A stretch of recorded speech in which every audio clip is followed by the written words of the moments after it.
Gaming news today is all about 2025 heating up. First, the latest Ghost of Yotei trailer revealed more than the release date, and it may hint at the release date of another big title. Second, Expedition 33 is crushing it as the game lands at the top of the pile of review scores on both OpenCritic and Metacritic, and we will be diving in to clair-obscure Expedition 33 gameplay later today to see if the turn-based combat can convert me.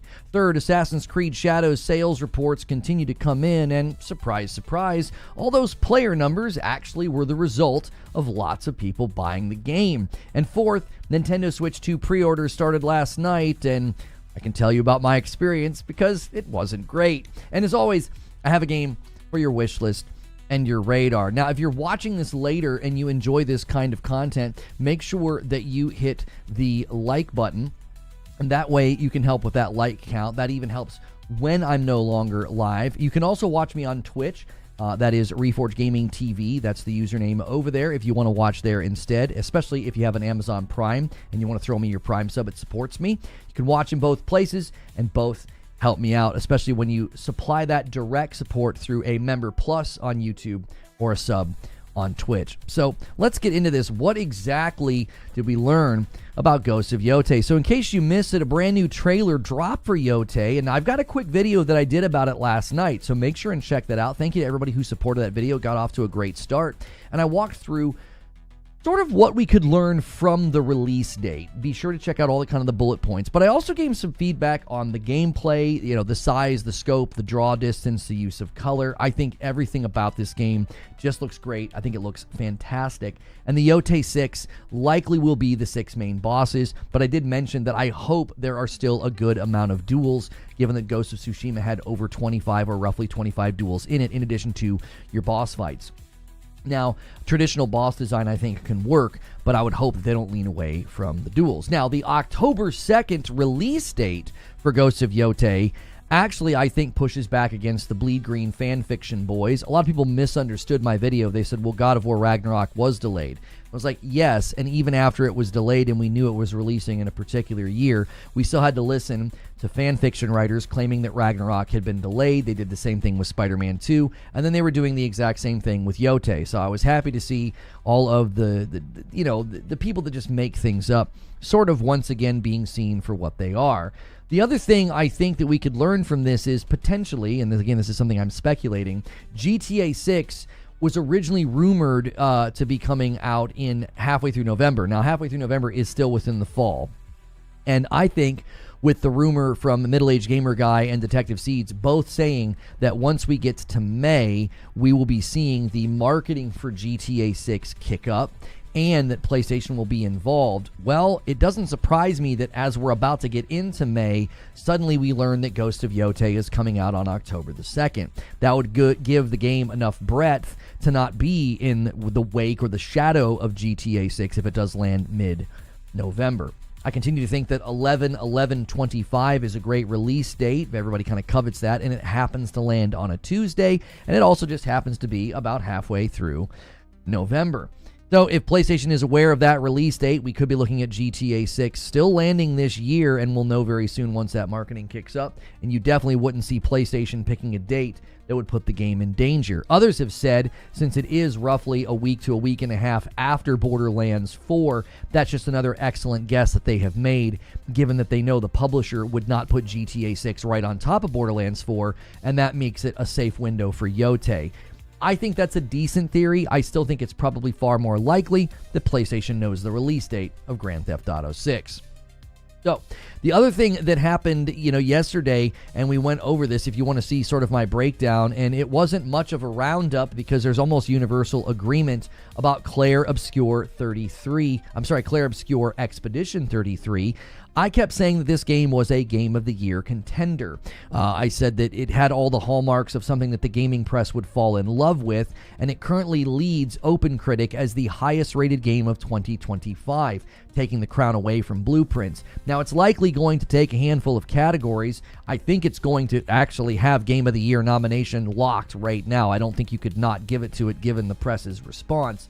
But I also think it's going to be in a handful of other categories: RPG, breakout indie, art direction, So you keep your eye on this game, potentially making it very, very difficult for other games to win their respective categories. Now, I'm going to be diving into Expedition 33 gameplay later today on my PlayStation 5 Pro to check out those PS5 Pro enhancements. And we're also going to see, I've been saying for a very long time, this could be the first turn-based game that I roll credits on. I got very, very close in games like FF7 originally, Super Mario RPG, and then Child of Light. I always get close, and then I kind of run out of gas. Even the original Pokemon Color on my Game Boy Color, Pokemon Blue on my Game Boy Color, even that I wasn't able to roll credits on back in the day when I was in my teen years.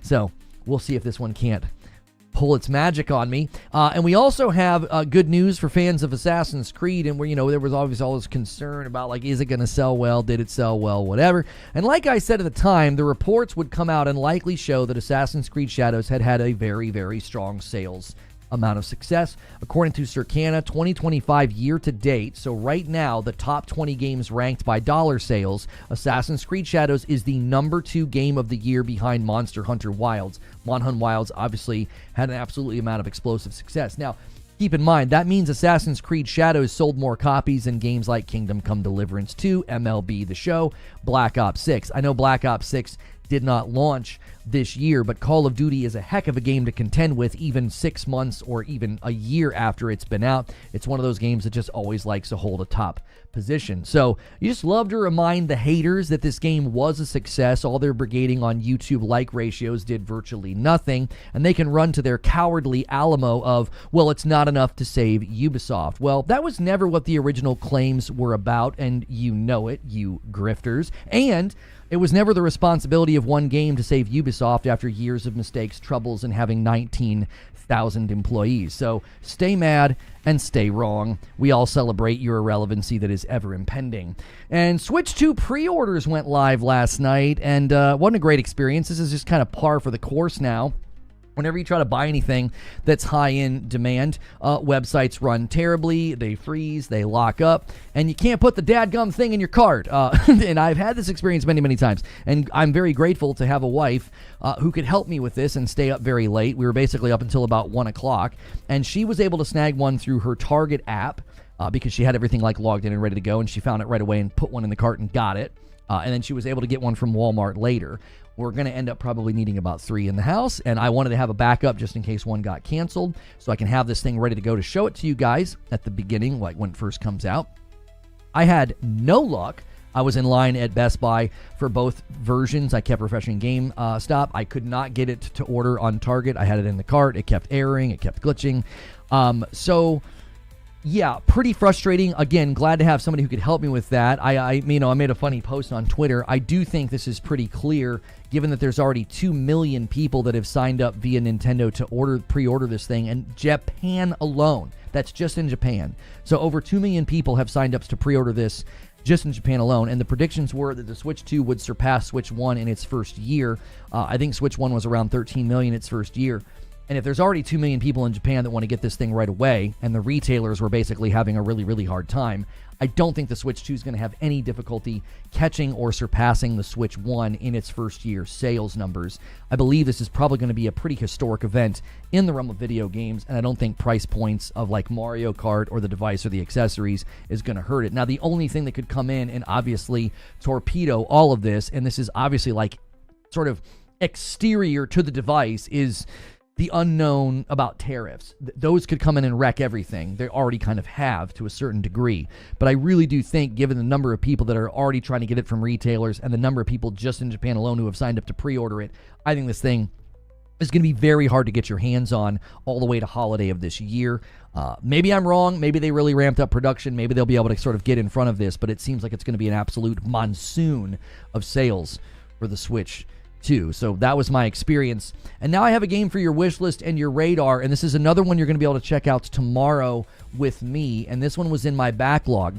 Days Gone Remastered releases tomorrow for $50. I think it's worth checking out. This is one that I put about 15 hours into on my PC, but I really don't like gaming in here. The only reason I put that number of hours in is because that was back when I was sort of able to play games in the afternoon.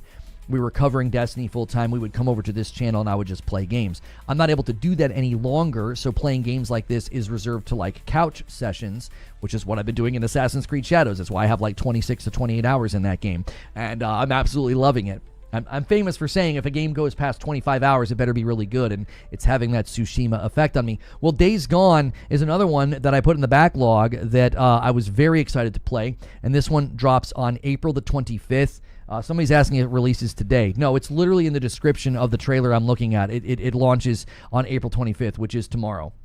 There could be regions of the world that get it today, maybe, but not until tomorrow. So I will be checking this out tomorrow on my PS5 Pro. I want to check out performance, lighting, any kind of enhancements that they have put in it. Again, we are checking out Expedition 33 today as well here on the channel. So great to be subscribed to my YouTube or following me on Twitch. That way you don't miss out. Whenever these things come out, you can kind of watch them here first and then, make up your mind about what you may or may not want to do. So that's the news. And now it's time for the discussion. That was a proper show open. We haven't had like an actual 10-minute show open. And I did remember to turn off ads because I had my script to remind me to do that. And I do need to thank somebody for sort of starting the contest today and putting YouTube back out in front. And Han shot first, and so did you. A 5-bomb comes in from MASH, and YouTube still has their weekly goal. We're still working on this. We haven't quite figured out what we want to have Twitch working on every week. Like, should you guys have a goal for the week or the goal for the day? But right now, your goal should be to try to beat YouTube. YouTube has 5 members, and you guys have 3 subs that you got done during morning coffee. Cheek, says Reforge ? If you're wondering why or who I am, is that the Minecraft YouTube channel? No, this channel on Twitch was originally Say No to Rage, a full-time Destiny channel, and now I've gotten reinstated on Twitch. We sort of rebuilt, rebranded, and did everything over on YouTube, and it is a variety gaming news channel, and we greatly appreciate you guys supporting us. Former business consultant who had spent years advising. What is this? These people that try to get you to open their email and they make it seem like they know you. It's like, as soon as I am made aware that I don't know you, I'm deleting the email. Like, I'm not falling for it. So many misinformation spreading for Switch 2 right now. What misinformation is being spread for Switch 2? Here, or are you saying like in general? I didn't say anything other than my experience and what some of the news reports are saying about people trying to pre-order and how many signed up. I tried to pre-order on GameStop Tally, and it never even made it available. It just sat there. It just sat there and said coming soon. Manuel with a member plus and 20 months. He says pushing ever closer to 24 months. Thank you so much. And that gives YouTube a little bit more of a leg up. Thank you so much, Manuel. I think with the fear of tariffs impacting Switch 2 price down the road, even people who were on the fence are going to try to get one now. That could increase. The demand for it. So certainly, people could be like, well, we need to get one now before the tariffs hit, for sure. I mean, that could be driving demand. Example is saying games are 90 and games are only digital. Oh, you're saying people are spreading misinformation about the Switch 2. Yeah, I mean, the Mario Kart situation here, the difficulty with that situation is it's hard for me to fault the headlines, the blogs, the articles. It's hard for me to fault any of them because it's like Nintendo was super evasive and elusive. Like, it was hard to know the price of anything. It was like they didn't say the price of the device. We didn't know the price of the accessories. We didn't know the price of the games. We had to go to websites to get the price of the games, and even then the price of the games was inconsistent, and it didn't make any sense. That's on Nintendo. If Nintendo wanted to make it clear what the price of like Mario Kart was, is it 80 digital, 90 physical, like all of that, they should have made that more clear. And the whole key card thing, again, there were people that jumped to conclusions and ran with a bunch of clickbait crap. But overall, again, I fault Nintendo for just not making it clear. I shouldn't have to go to like a website and read the fine print to figure out what in the world a key card is and how it works.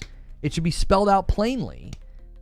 Scotty B with 36 months on YouTube, taking the lead for YouTube up to 7. Thank you so much.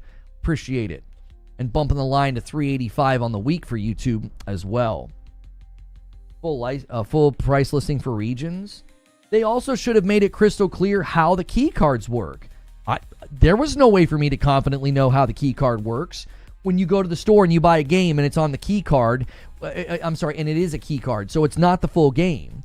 Okay, is that a one-time use, or could I sell this or lend this to somebody? I don't know. I had to go and like figure that out. It's like they didn't just say. Again, that's on Nintendo for not being clear.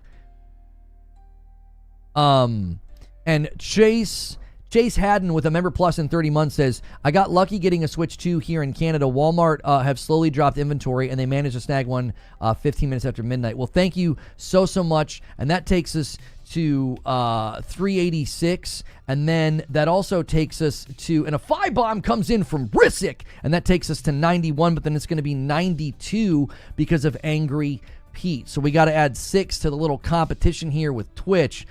Twitch, you guys are getting shellacked again right off rip.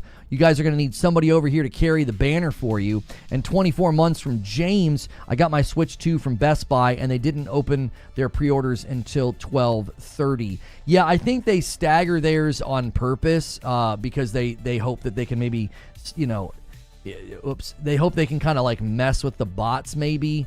That's kind of my thought, is that's why they do it that way. They're trying to kind of like push back against the bots. I don't know. Italian Cat Uncle tagged you in Discord about GameStop pre-orders. GameStop pre-orders don't start until 11 a.m. Eastern today. Oh, thank you for telling me that. I didn't see that until just now. Thank you for letting me know that, Lone Wolf. Yeah, I didn't know they were not doing it at midnight like everybody else. Keycard stuff is on the support page. Yeah, but you still have to go read the fine print to figure it out. That's not how it should be. They should have had a very clear splash page or like a tweet or something. The keycard thing is actually helpful because Commando says keycard is stupid and clearly being used by third party to cut costs. But it's actually helpful to smaller studios. John Linneman had really good input on that, and he said, listen, this can help smaller studios get their games into retail, and that's really, really helpful to have your games sitting in like a Target or a Walmart. That's actually something that they benefit from. And 35 months and a VIP from Kyle W. And he takes YouTube up to 15 on the day. And that's going to take us to 394 for the week on YouTube. Thank you very much. Yeah, the support page thing, I get it. There was at least one YouTuber who was trying their best to like let people know how it worked. But there were plenty of others that could run with misinformation because there was no good info anywhere. Dead718 with 28 months and a member plus, thank you so much. And taking it up to 16 on the lead there. And now we are officially a 5-bomb away from 400 on YouTube when I owe you guys some more members. Wasn't it retail game sales are still huge in Asia? Having a store presence is vital. And a 20 bomb comes in from MASH. And he says, we need 5. How about 20? And he takes us to 415. And YouTube jumps up to 36. Man, Twitch, you guys are getting once again shown what YouTube is all about. YouTube, do me a favor. If you can't do, a super chat or a membership or gifteds, you can hit the like button. Let's try to get to 200 likes very, very quickly. News cycle went a little dry on us again. The upload for Yotei did great, but I knew, Yotei wasn't going to carry a show. It was just a trailer. I'm trying to have a conversation here, says Zubair.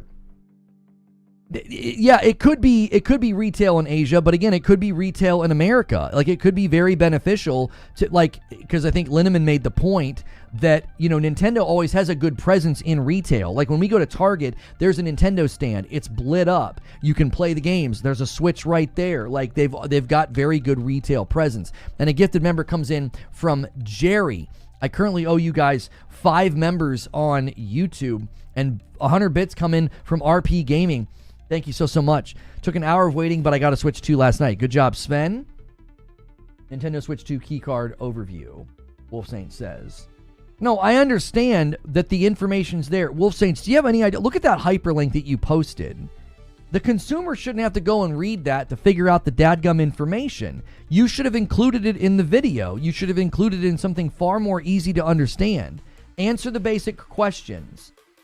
Can I lend this to somebody? Can I sell this to somebody? Does it retain any value? Is it a one-time use? These are all questions that Nintendo should be answering, not making me go play Sherlock Holmes and go to en/americas/support.nintendo.com/apps/answers/details/a_id/68415. Like, what in the world?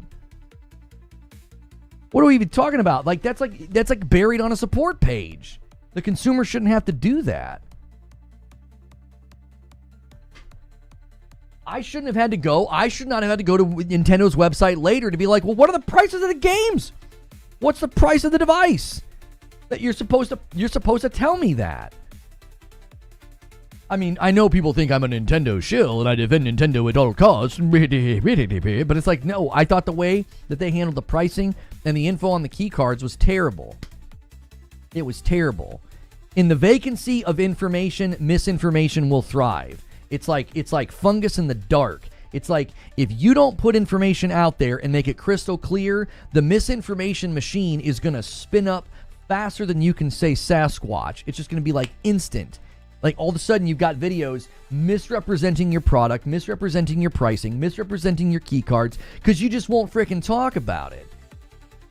I mean, I think Nintendo learned a valuable lesson. Like, you can't just come out and not say stuff. You've got to have the information readily available. I had people getting up my nose like a day later saying things about pricing that was incorrect. And I'm like, I was just going based off screenshots that I saw. What was I supposed to do? Spend an afternoon being like Sherlock Holmes of Nintendo? Like, well, let me see. I'll get down to the bottom of the pricing. I don't have to do that about anything.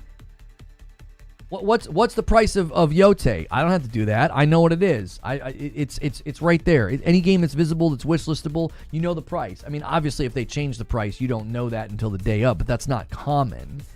But when you announce a device, I'm not like in doubt about the price the day that it gets announced. A €5 super chat from Gavin. Do you think Take-Two sold Microsoft the release date or just Sony? Oh, told Microsoft. That seems huge to me, even if they have exclusive marketing deal. Let me set the super chat goal. I don't know. I will gift a member. I don't know if they would like not tell Xbox or not tell Microsoft. I could see there being good reason to tell Sony. I don't know if there's a good reason to not tell Microsoft. I don't see why they wouldn't. Like, that's your partner. You've had GTA 5 on Game Pass for how long, right? That's one of your business partners. I think you would do them the courtesy of saying, hey, this is the release date, keep it quiet. You know, you got a lot of studios and a lot of planning that you've got to do, you know, Call of Duty and the like. I think Rockstar would play nice with Microsoft, especially given that Microsoft's got Call of Duty. It should have been linked somewhere to a post or a video. Oh, no, instead of YouTube versus Twitch, how about comic book characters? Example, YouTube is Superman and Twitch is Batman. At the end of the week, see who wins. Winner goes up against another character. I don't know if the platforms, you guys would have to vote on who you want representing you. Secured your Switch 2 pre-order nearly 3 weeks ago. Congrats. So it's better to watch on YouTube or Twitch. My laptop sounds like a jet engine when I try both. The one that you prefer. That's all that matters to me, Soldier. Right now, Twitch probably needs the most help because we're trying to get that base of viewers so that we just have that regular presence on the platform. Twitch also needs some heavy hitters to help compete here. They don't have a MASH over there. They don't have somebody who's going to be going crazy. I mean, Touch of Snow went a little crazy, but we do not expect that from anybody. I mean, Twitch's going to have to band together. And we need to think of a fun incentive when one wins versus the other rather than just be pride, you know? Twitch interface is too ADHD for me. Feels like I'm at an arcade with all the little animations and flashing lights.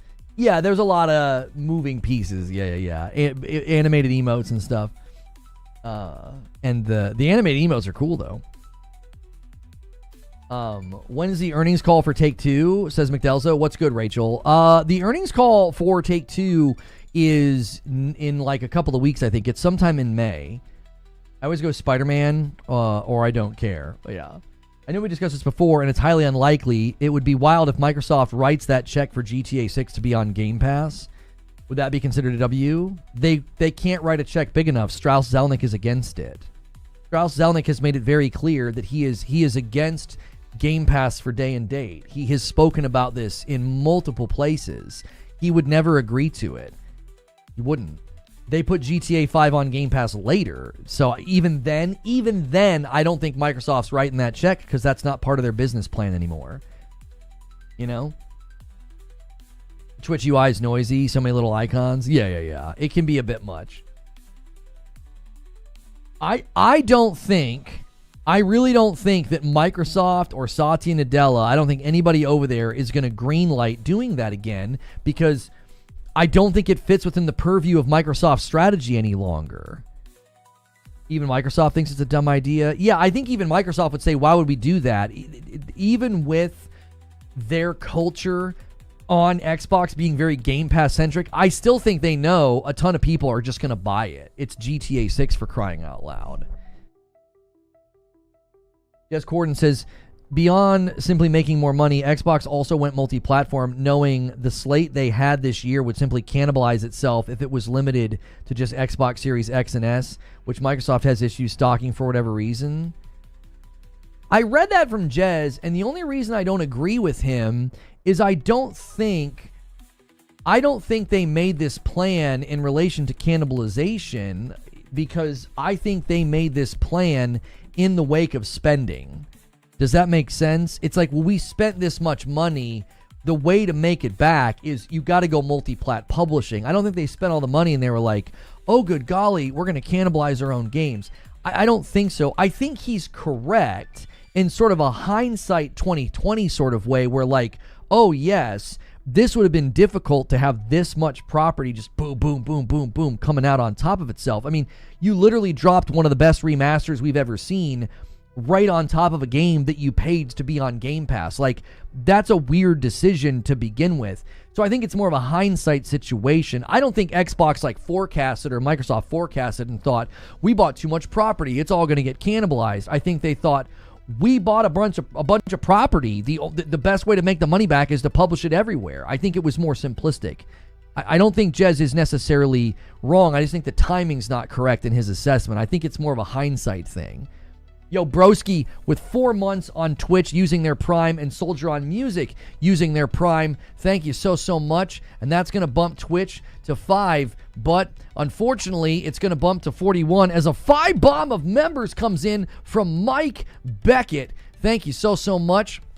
And that bumps the YouTube total to 421. Every 5, I give 5 on YouTube. We're not doing that just yet. Well, maybe we should do that on Twitch. It's probably 6-1, so we probably should do that. So Twitch, right now, I owe you 5. Let's try that today and see if we can't, stoke the fires over there a little bit. Every 5 members, I will give 5. That can be re-ups, primes, or gifteds.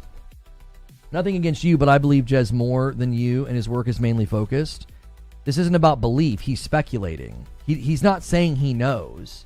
He said, you got to think that beyond simply making more money, Xbox went multi-platform knowing the slate they had would cannibalize itself. There's no need to believe one or the other. He's speculating. He didn't say somebody told him that. Ex-Blizzard boss critiques the Oblivion Remastered. I'm skeptical about 20-year-old remasters. What was once fantastic will never hold up against modern classics like Elden Ring. I don't agree with Mike Ibarra. I think the Oblivion remaster does. I don't know if making it stand up against Elden Ring isn't the point. That's not the point.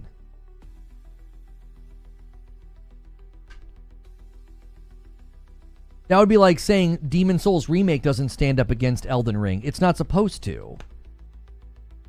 That's a weird take from him. That's a really weird take from him. Oblivion Remastered has hit me in the feels way more than Elden Ring ever will. They're so different. I mean, that's just a very bizarre take from him. I don't know. Like, I liked when he was getting some of his jabs in, but that just seems kind of out. That just seems kind of out of left field. I just watched the Yotei trailer from yesterday. I'm pumped. Crying even. Well, the devs spoke to why they chose a woman. They actually spoke very frankly about this, and I thought it was great. They wanted it to be very clear that the character's an underdog. So, like, And there's actually like myth around ghosts that come back for vengeance within the folklore, and they're commonly women, and so they're tying into that, like her being a ghost is actually tied into the folklore. But it's a very different story than Jin's story. Jin is a very capable samurai who forsakes the way of the samurai to become a ghost. She is going to be seen as an underdog. She wouldn't be seen as like this compelling warrior. She would be seen as like, really? Like, they're going to have that as a part of the story, that like, oh, it's a woman. Yeah, right. Like, that element is actually a part of her story, which I think is dope, because they're not saying it. That's so, the people that are trying to go like, oh, Ghost of Woke, blah, blah, blah. It's like, that's very anti-woke. That's not girl boss at all. They're literally saying that actually magnifies her underdog status, because at that time period, a woman warrior would have been viewed as an underdog, smaller in frame, weaker, not as strong. Like, that makes, so the fact that they're cognizant of that really makes me trust them with the story. It's like, this isn't going to be some girl boss, she can do it better than a man. It's going to be like, no, she's going to be viewed as an underdog, literally, because, and part of it's because she's a woman. That's awesome. That's a great story. That's honest. It's honest. It's great. I'm just going to call it Yōtei from now on. I'm reclaiming the word. It's a compliment to be woke. Yeah, good luck with that. Pump it into my veins, take my money. Cannibalization is irrelevant when the base doesn't buy games at a decent clip, says Broken Lobo. As you've said, they fostered a culture of non-purchase. Atsu is nothing like anyone from Shadows, in my opinion. Just wait and see. Yeah, I don't think it's going to get compared to AC Shadows either, because I think she's going to fight very different than Naoe. Personally, I think Naoe is the better character in Shadows. I think she's more fun to play as, but we partnered with Get Wrecked Labs to bring free stream overlays package. If you're a creator planning to stream our game, animated stream scenes, yeah, I don't do any of that. Thank you, Fuzzy. The word should be taken back. You're never going to take it back. You're just going to confuse people. You honestly think in this realm, you're going to make, you're not going to just fall into the trappings of people thinking that you're calling something in a negative way. You know what I mean? It's a game. Who cares what sex or race or species the character is? It's a game. Well, now hang on a minute. I think it matters. I think it matters to an extent. Like, if they came out with a new Warhammer game and the lead character was like a dainty, sort of sexy girl, it'd be like, huh? And they just like drop her into the armor and she's like, you know, I'm here to kick butt. You'd be like, what the frick has happened here? Like, you can definitely go in the wrong direction thematically with a lead character. I think you can totally do that. You'd buy that. You'd buy it for the memes and the jokes, but it would be a disruption of that brand and that franchise and what they're selling, right? Like, if Ghost of Yotei was coming out with like this story of, oh yeah, girl boss, she can do a better job than a man, she's stronger than a man, I'd be like, can we just stop with this just girl boss garden variety uninspired slop? We're sick of this, okay? They're not doing that. They're literally saying, no, she would be considered an underdog. I think AC Shadows has done an excellent job with this as well, by saying, hey, you know, okay, just shut the frick up, bro. Just spamming. GTA 6 trailer. Okay, bye. I think they've done an excellent job with this in AC Shadows as well. All the seething and molding about woke in AC Shadows, and they made the girl weaker. Does that seem woke to you? They made her weaker. They made her die faster. That's really woke. The guy is stronger. People constantly look at him and react to him being totally different and out of place, and let him know that he's out of place. They don't act like it's not weird or awkward or abnormal. They totally own it in the story. I just, people are robbing themselves of such a great game in AC Shadows. There was a flashback. Anything with Nobunaga is so great. But there's a flashback where Yasuke takes on the name Yasuke, and I was like, man, people are really robbing themselves of a great story because they're so dedicated to this weird, this I don't even know what to call it anymore, other than just trying to like make sure everything stays white. Like, I don't really know what to call it. It's so bizarre. It's like you're missing out on a great story, boys. You really are. The only female protagonist that I accept that with at this point is Aloy. I think it's very representative in power to be seen as weaker and an underdog and to succeed differently than a man would. It's authentic to the woman experience. Aloy being better than men. She certainly isn't stronger, though. They don't ever try to make it seem like she's stronger. Aloy uses her tools, resources, her technology to be great, right? She doesn't like girl boss it up and like walk in the room and start pushing people around and punching people. They never once make it seem like Aloy's stronger than men. It's that she uses her experience and her tech and her basically her knowledge to be a better warrior. How dare the lead character be a strong black man and a stealthy ninja chick? She's smarter and more driven. Yeah, like they build a story with Aloy where you believe like, oh yeah, she wouldn't give up. She'd have grit. She'd have determination. She'd have the intelligence to take down these monsters. It's not like she walks in the room and like, you know, I'm strong and like, you know, because they're both. I mean, what's his name? The bald guy, Erend, is that his name? Like, he's clearly stronger than her. If they just got into the ring and boxed, she would lose. They don't try to make it seem like she's some physical, you know, presence in the game. I think she's cocky and thinks she's better than dudes. I don't ever think she comes across as if she's better than dudes. I think she's cocky and thinks she's better. Like, she has an ego, but that's not specific to guys.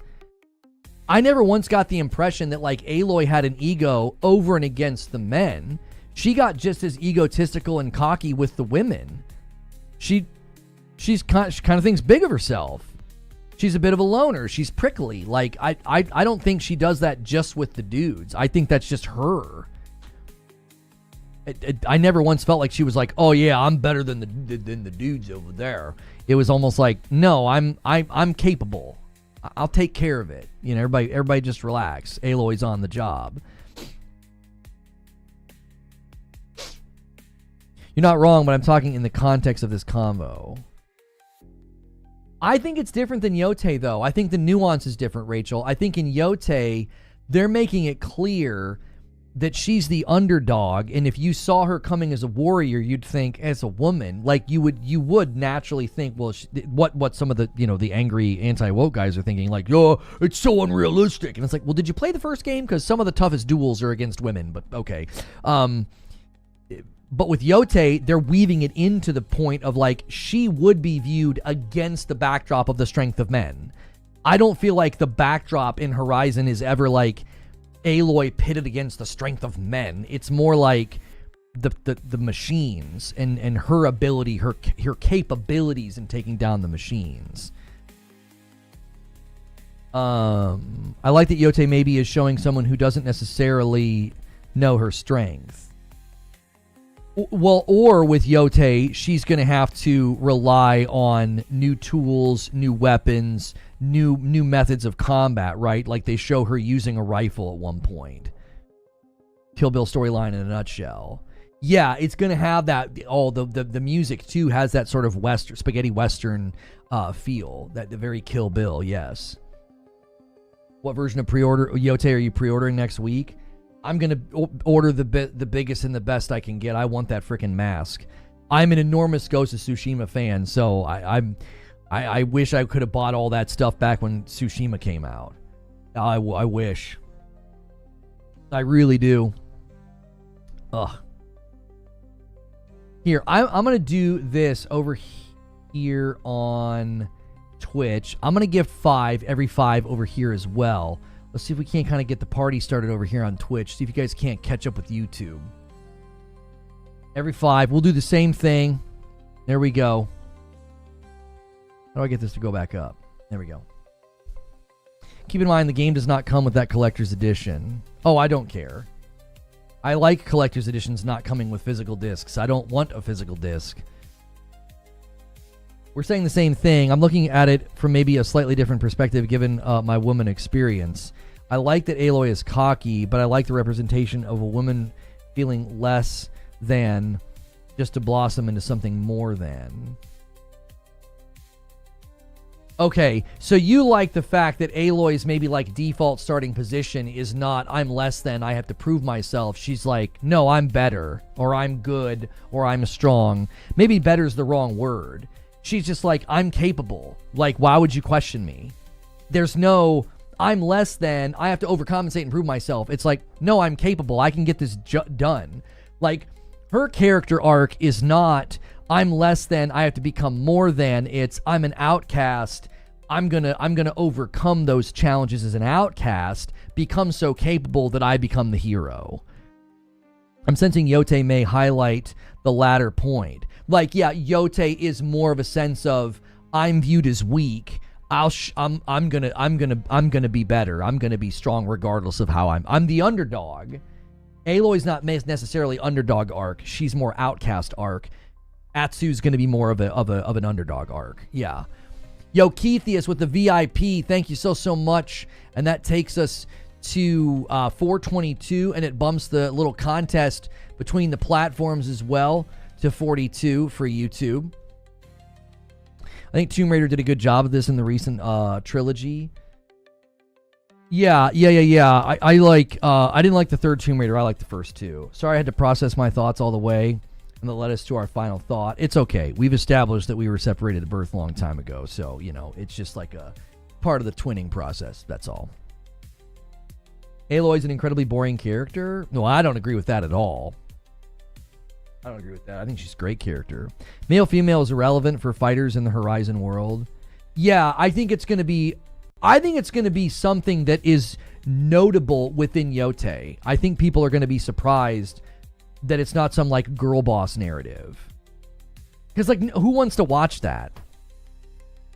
Like, who wants to watch the story where like, it's like, well, I'm going to show you. This is what's ironic about that trope right now in storytelling, and I don't even think people realize what they're doing.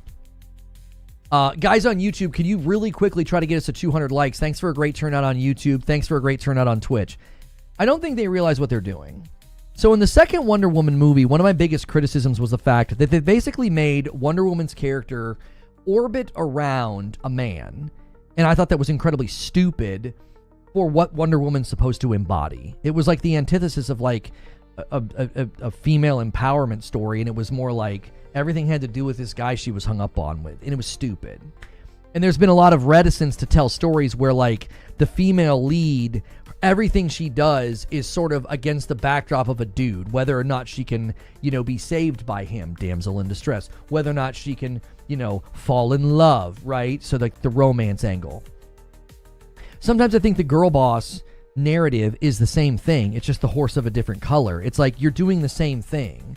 You're making it, all that matters is her story against the backdrop of men. And it's like, maybe just tell a great story about her. Like, it doesn't need to be against the backdrop of like, well, she can do it even better, and she's just as tough as the men. And it's like, well, you're doing the same thing. It's just the inverse story. Instead of it being in relation to her being like hung up on a guy or need to be rescued by a guy, it's she's got to prove herself against the guys. It's like you're telling the same story. You just flip the coin over.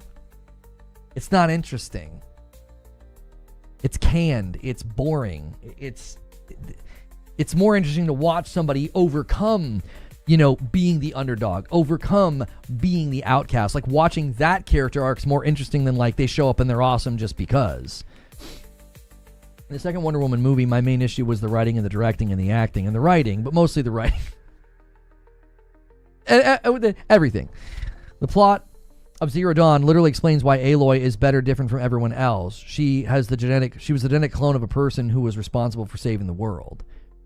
Right, and it's kind of Outcast Chosen One wrapped into one arc. So she's Outcast, but she's also like Outcast Chosen One, which is like, we see that with Neo, he's Outcast Chosen One. We see that with Harry Potter, he's Outcast Chosen One.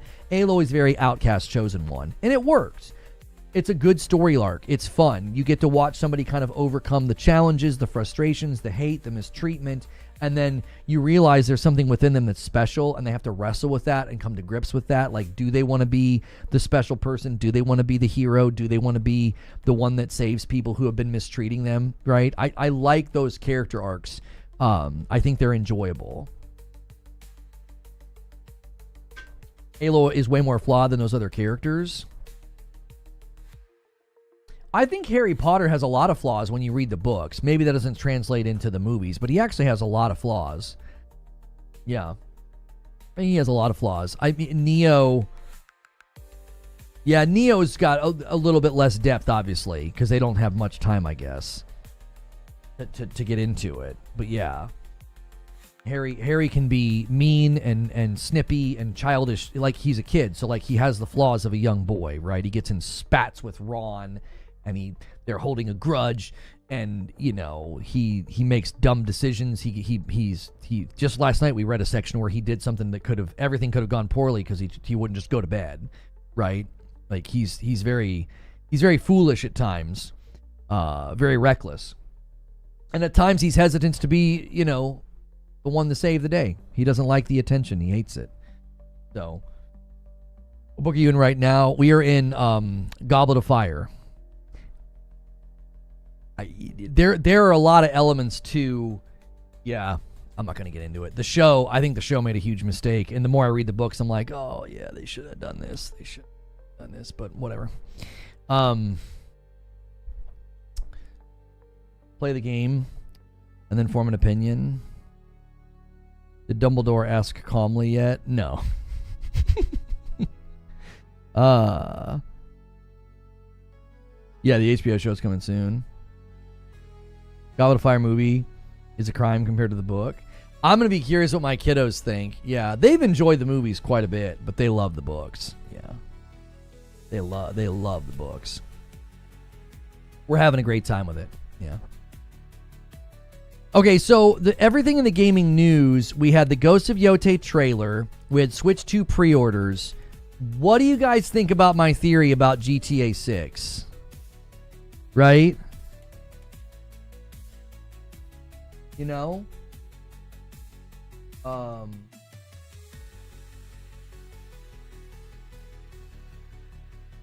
Like, what do you think about my theory about GTA 6? That Sony and PlayStation know the GTA 6 release date. Do you think it's a solid theory? I'm gonna add a little bit more to my theory. I think it makes perfectly good sense that they drop this trailer right now. Why? We're about to get into May and they know what's coming. They know what's coming. PlayStation wanted at least like a week or two of people being like, Yotei in October. Yotei in October. Like, get that on the top of people's minds, because when Rockstar walks out in a month and they start talking about GTA in November, and PlayStation's a part of it, and PlayStation does a showcase, and they start talking about GTA 6 in November, they're going to be glad that they got Yotei announced before all that happened. Like, that just kind of hit me, that it would make sense. You would want to be talking about Yotei well in advance of that. You don't want to be talking about Yotei after that, right? Like, PlayStation's allegedly doing a showcase, according to Grubb and others. Okay, they like to do their stuff end of May. I don't think you want to wait to give us the release date for Yotei until that showcase. I think that's why they did it right now. I think they know, and this is based on everything we've heard, that the GTA 6 marketing is going to spin up in May, and PlayStation's going to be a part of it. I think PlayStation said, you've got to get Yotei's release date into the mind of the players. You got to get those pre-orders before Rockstar starts talking, because as soon as Rockstar starts talking and they say mid-November, the interest, the spend, all that dries up. Everybody's going to be saving their pennies for GTA 6. We know most sales will be on PlayStation console. I'm pretty sure they got a dev kit back when the PS5 first released. That makes sense. As I was mulling it over this morning, just thinking through it in my brain, I was like, I actually think that's why they did this. It seemed like such a random time to drop the Yotei release. It's like right in the middle of a week where you've got like the Oblivion Remastered, and you've got Expedition 33, and then you've got the Days Gone remaster. Like, think about what they just did, the Days Gone remaster. Like, that's their property, and they just kind of stepped out in front of it. That's unusual for PlayStation to do. It's unusual for them to kind of step in front of something. Like, ordinarily, they would have said nothing this week. They would have let Days Gone Remastered kind of have its day in the sun, and then next week, they would have done the Yotei thing. But I think they know, no, we got to get the trailer out, get the blog, and then next week we'll start doing pre-orders, because a couple of weeks are going to go by, and it's going to be obvious that GTA 6 is in fact coming. It's coming in November, and then that's going to take all the attention away from everything else. It feels like they made the best decision out of a rough spot. I'd be interested if Eugene is here. I wonder what he thinks of that, because we've kind of analyzed PlayStation's marketing for a while, and he was the one that kind of said they like to do things like one thing at a time. And it does seem interesting that the week that the Days Gone remaster came out, they dropped this trailer. It very much feels like they stepped on Days Gone's week. Not that it's a huge deal, but it does feel different. It's like their pattern would be to say nothing until the Days Gone remaster's out, and then they would say, yeah, here's Yotei. And somebody was like, well, is it going to get its own event? Because like Borderlands is going to get its own state of play. We're assuming Death Stranding 2 gets its own state of play. I think Yotei will get its own state of play. It'll be just later. I mean, they have until October. Eugene says it's just a remaster. I mean, I think it's fair pushback to say it's just a remaster, but I also think there is something to be said for just you wouldn't say anything this week. The only thing you would really want to talk about is Days Gone remaster, like set it up to be as big as possible. Will GTA 6 have both fidelity and performance modes? My theory is that they are going to offer fidelity and performance modes, yes. I think so. Ben Starr's debut video game music performance was recorded after far too many tequila shots. And he replied and he said, like all my best decisions. Days Gone has its fan base and its cult following. Those people are already in no need for a big push. Yeah, but I would think you would think about what we've been saying about the remasters and the remakes. You want a lot of these new PlayStation 5 owners buying it. It just seems odd to step on it. It does. It seems a bit strange. Do you think Switch 2 will be able to run GTA 6? I don't know if it will be able to. I would bet money that Rockstar wants it to figure it out. I think anybody making a game right now and over the course of the next 6 or 7 years, they're going to want to try to figure out how to get their game to run on the Switch 2. That doesn't mean they're going to figure it out. I'm simply saying from a business perspective, these companies are going to want to figure that the frick out. They're going to want to try to. Because they know the potential of that platform's reach. I mean, Switch 1 really... That's why the last, 3 years of the Switch 1, you saw a bunch of games getting ported. People were like, the money that we spend porting it is minuscule compared to what we could potentially make. As a reminder, look how Cyberpunk runs on the Switch 2. Oh, as a means of saying GTA 6 could run, but it would probably run like Cyberpunk, right? Like, it had to be pretty limited. I think everybody, not just GTA 6, I think everybody is going to be heavily motivated to figure it out. I think people are going to be heavily motivated to figure it out. Like, we've got to get on that device. It stands to potentially be one of the most popular gaming devices ever. It'll be up at the upper echelons of gaming devices in the history of gaming. So, GameStop site's already crashing. It's not surprising. It is not surprising. The last night was insane. I mean, these websites can't. I mean, I can't even get GameStop.com to load right now. Switch 2 dock mode is going to be so powerful. I would temper your expectations. It's not going to be so powerful. I think it's going to be a nice bump. Yeah, it says bad gateway. Cloudflare is reporting that the host is down for GameStop.com. If you guys are watching on YouTube, thank you for 200 likes. If you're watching on Twitch, make sure you hit the follow button and consider becoming a member. Nice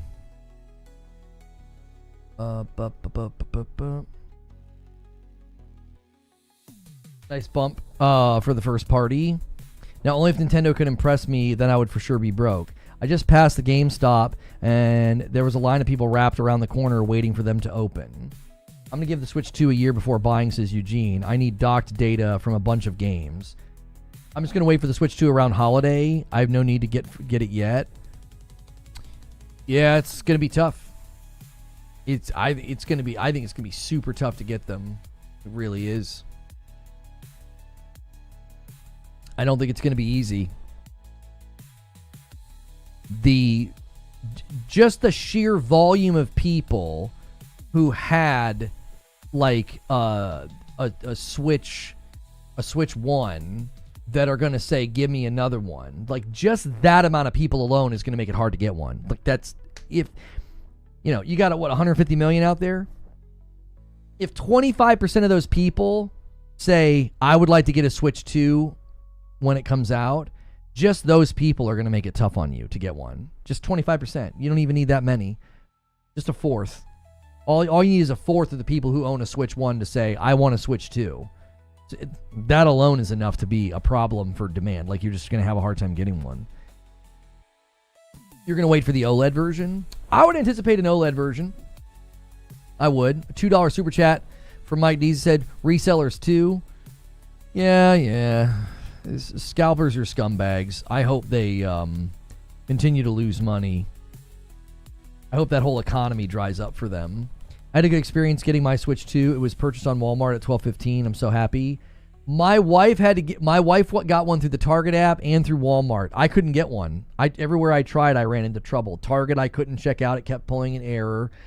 Best Buy said I was in line for forever. I just couldn't do it. Nothing was working well. So I was glad to have somebody helping me, because I would have just gave up. You got 2? I'm probably going to end up with 3 in the house, but I wanted a backup because sometimes they cancel your orders. Like, as a content creator, I need one as soon as I can have one in my hands to be streaming a live stream of me playing Mario Kart or, any of the other games. That's just the nature of it. I can't wait and be like, well, let's just wait and see if people care. I can't do that. I can't afford to do that. New devices like that. It was like that with the Portal. It was like that with the Pro. I need it ASAP. Chat. And the thing with the Switch that for me has always been a little frustrating is the performance, but also anytime we try to talk about it or cover it, we don't get the greatest response because a lot of you guys just don't play on it either. And I was kind of hoping that the Switch 2 could be a bit of a change in that dynamic where people feel like it's a more serious device. They can get better performance. They could go back and play like a Breath of the Wild or a Tears of the Kingdom and play it, at that 60 FPS and feel like they could maybe engage as a more serious gamer with it. Because I do think that was the big hang up with the Switch 1 that we ran into, which was you just couldn't really cover it because people didn't want to play the games. They didn't take the games all that seriously. Hayden Christensen's promoting the 20th anniversary of Revenge of the Sith. I love the redemption arc they gave him. Super chat from Mike Deasy. I haven't had a handheld PlayStation Vita since the PlayStation Vita. I wanted to Switch 2, but it's a bit pricey, so I'm looking into Steam Deck OLED right now. Thank you for the $5 super chat tip. I greatly appreciate that. Mike, moving the super chat goal along. Thing about Switch 2 is it doesn't innovate anything for the first console. It's just the same, just bigger.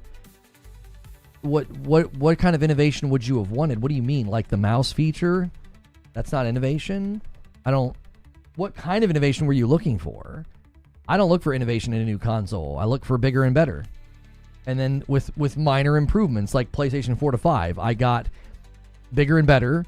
I got DualSense, I got haptics, 3D audio, and Nintendo did a lot of the similar things. They innovated and add features and functions to the controllers, 3D audio, and performance thresholds that I think are worthy of purchase.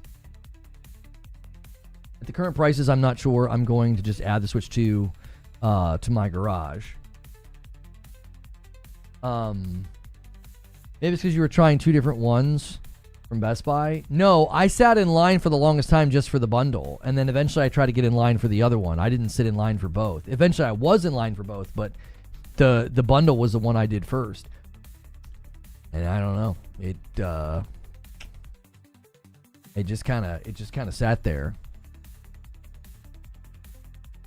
Companies aren't going to get too innovative when the original sold 150 million. This is true. It's hard to be motivated to be innovative when the first one sold so well. That's also how I like my sequels, the Zubairs. Yeah, bigger and better with a little innovation. Like, I don't expect them to completely reinvent it. Already sold out, I'm sure. I couldn't even get GameStop to load.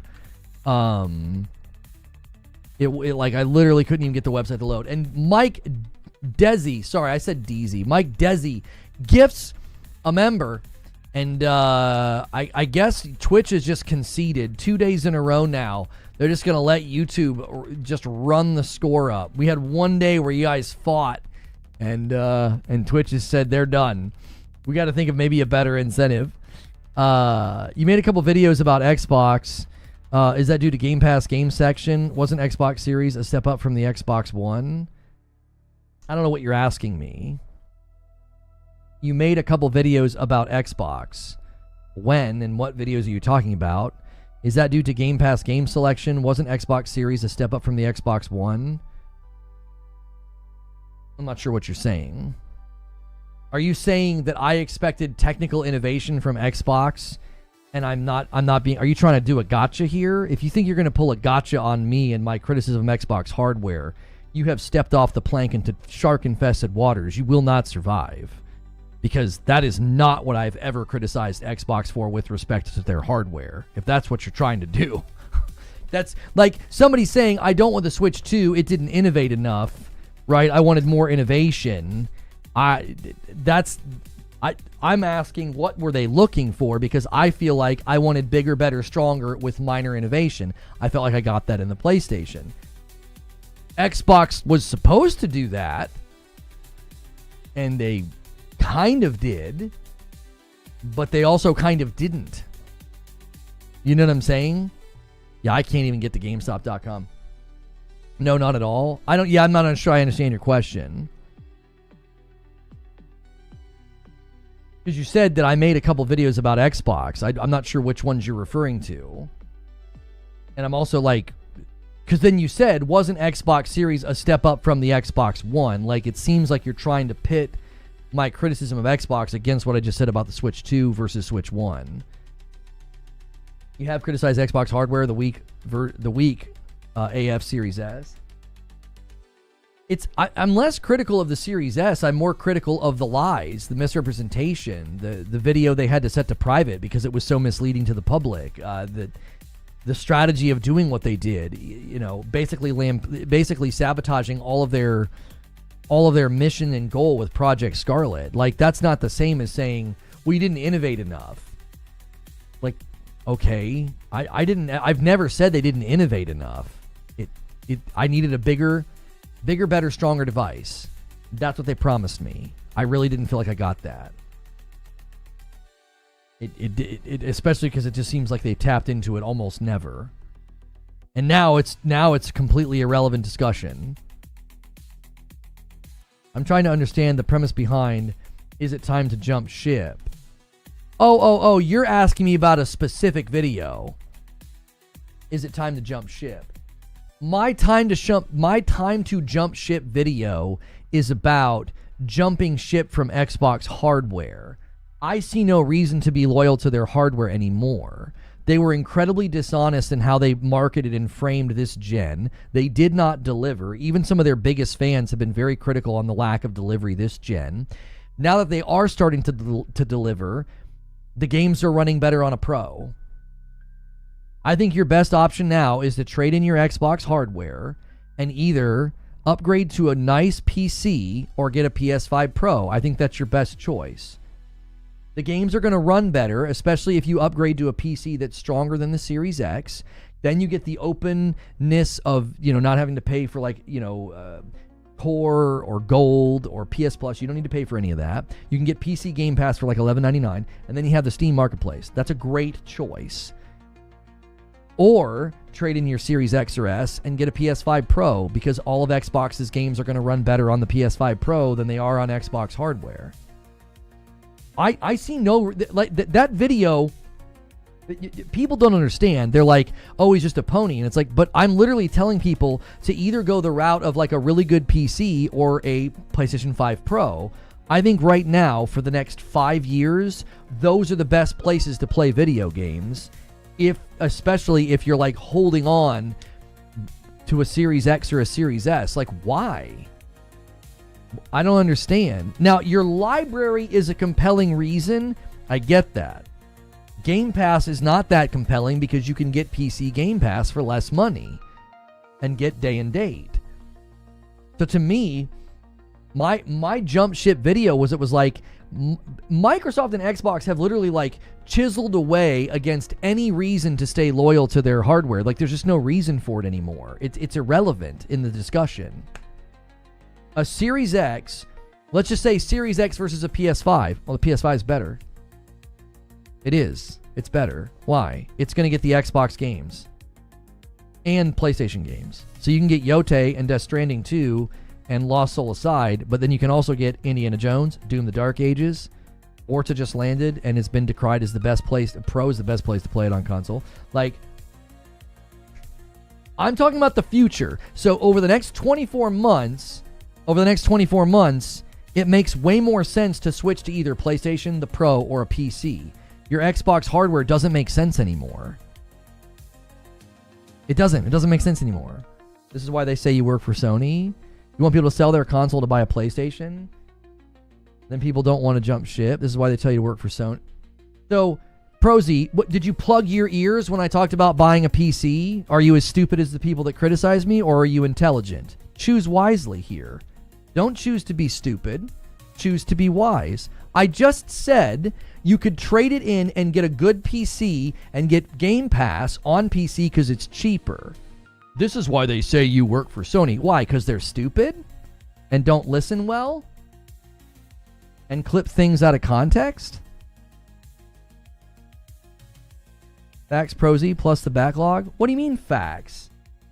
If you think them saying I work for Sony is facts, why the frick are you hanging out here? You think that's a justified criticism? As I literally started out by saying going to PC makes more sense? My point is that it's pointless. What do you mean it's pointless? You gain a lot by going to PC. The Steam Marketplace is great. You can lower your monthly outgo on Game Pass. You don't need to pay for Ultimate. You can get PC Game Pass. What do you mean that's pointless? Oh, my library? The average person is probably not delving deep back into the annals of their backlog. They're largely playing new games. Just like you say, some people don't want to deal with PC, which is why I said the other alternative for the future would be a PS5 or a PS5 Pro. Why? Because you can get Yotei, Lost Soul Aside, Death Stranding 2. You can also get all the Xbox games. It's more economical. Now, if you're like, oh, but I can't get Game Pass over there, sure, then stay where you are. But that's still, like, you're investing in something that as time and time goes on, there's just less reason to stay there. If you can't see what I'm saying as just objective observation, that like Xbox has given you very little reason to stay there, and you're like, oh, but my backlog of titles, my library. Okay, that's all stuff in the past. I'm talking about the future, brother. I'm talking about the future. Over the next 2 years, what is Xbox doing to tell you that it's good to stay there? What? They've given you an awful lot of motivation to leave. They really have. That's not even console tribalism. That's just an observation of what they're doing. I get it, but no Halo, no 187. I mean, from everything we've heard, Halo's coming too. But look at the cost I've sunk. Don't you hear that though, Gavin? Maybe you're being cheeky. Sunk cost fallacy or a past library, that's not Xbox doing anything for you. That's just something you've already done. The facts was people are not jumping ship. Okay. But what point are you making? Prosy said this is why I get told I work for Sony, which is incredibly stupid, as I started off the entire conversation by saying PC is a great option. And then I said, yep, PlayStation's also a great option. And you agreed with him, Windex. So say it with your full chest. Like, if you think that I'm saying something that seems like I work for Sony, well, then make an argument. Don't just get some cheeky little swipe in like, well, yeah, this is why people say you work for Sony. Why? Because they're dumb and can't listen to nuance, and they get in their feelings, and they get all upset because I talked about their console of choice? You sounded like a commercial? That's what I mean? You sound stupid. What are we doing here? What do you mean I sound like a commercial? I literally said that somebody asked me why I made my video about jumping ship. And I said, because there's just no reason to stay on the hardware. And these, I think, are better options. That's my opinion. I don't sound like a commercial. I was answering somebody's question. You sound just so insecure that the minute somebody starts talking about this, about like, this is a better option or that's a better option, you guys get so insecure that you just project all this nonsense onto me. It's like, I was just answering a guy's question. It's like, I literally can't utter the word Xbox without you guys winding up your Superman underpants around yourself and getting upset and being like, well, yeah, this is why people say you sound like you work for Sony. Why? Because you can't hear like objective observations about like value to the consumer? I own all the systems, my guy. Well, I tell you what, you don't own anymore. You don't own the ability to talk in my chat, my guy. Take a walk. Take an absolute frickin' walk. I don't want to deal with people like you. So enjoy all your systems and enjoy hanging out somewhere else. I'm tired of people like you. It's like I can't utter the sentence or the word Xbox without weirdos like you showing up. It's like the guy asked me a question about one of my videos and I answered him. So, go get your little swipes in and super chat your Salt Kings, because you can't hang out here anymore.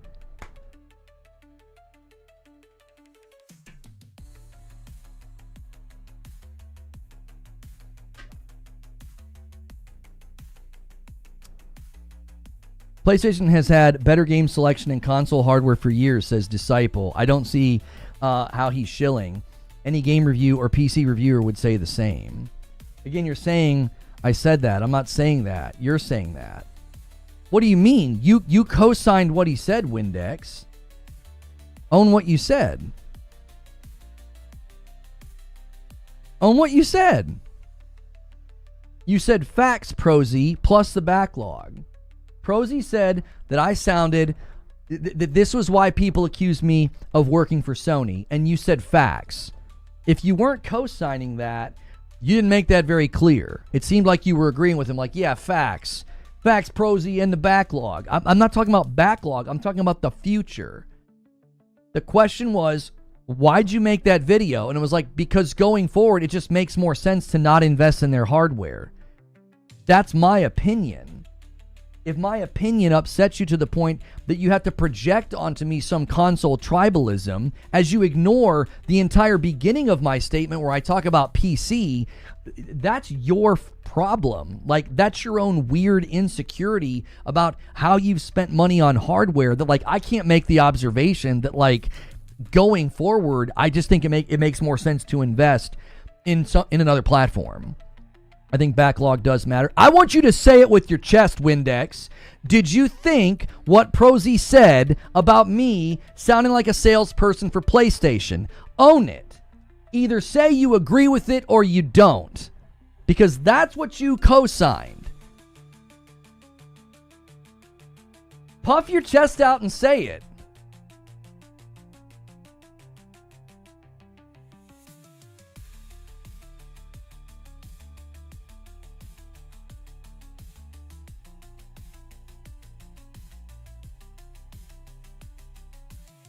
The class is waiting. We're all waiting for you to come up to the chalkboard. Say it with your chest. Do it.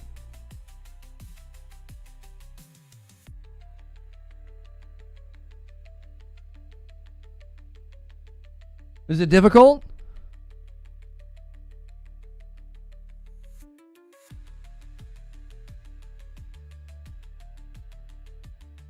I don't have anywhere to be.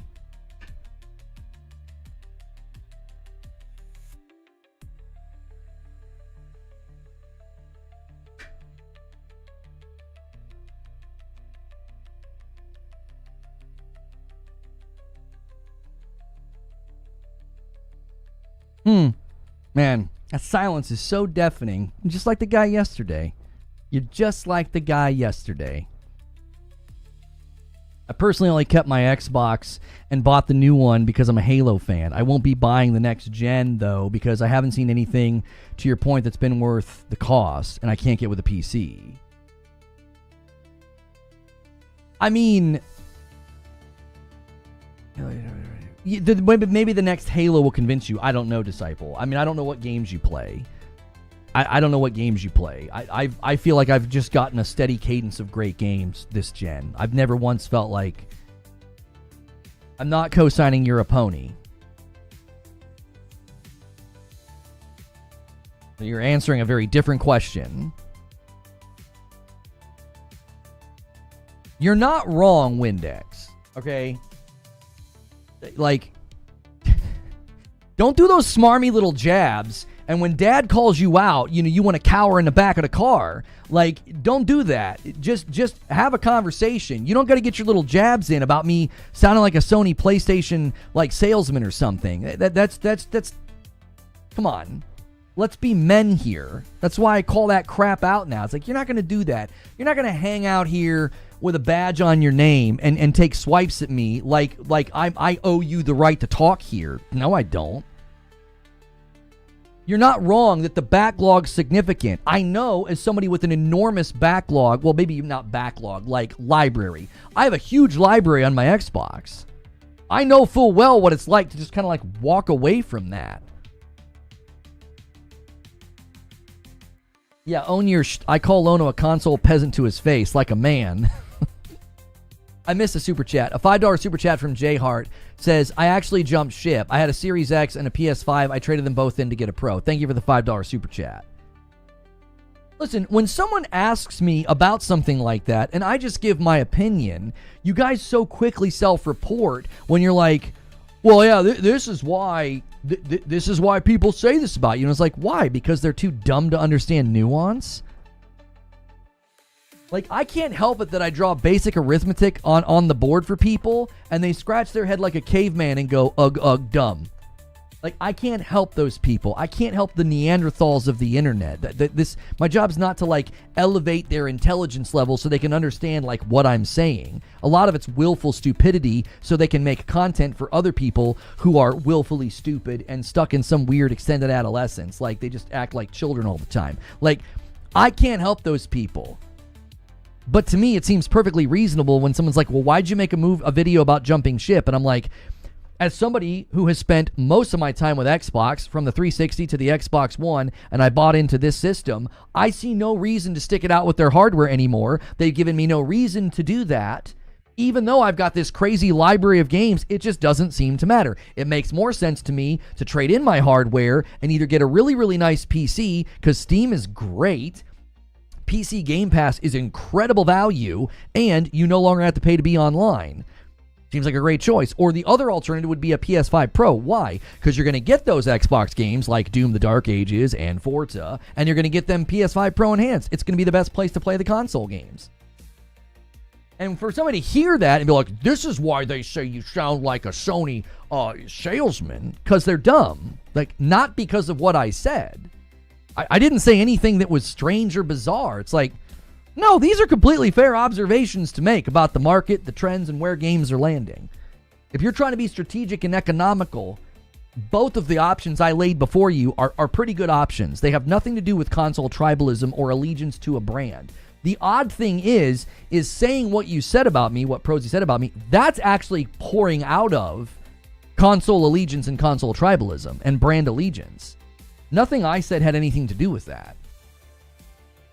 I was giving advice and explaining a video that I had made. That's it.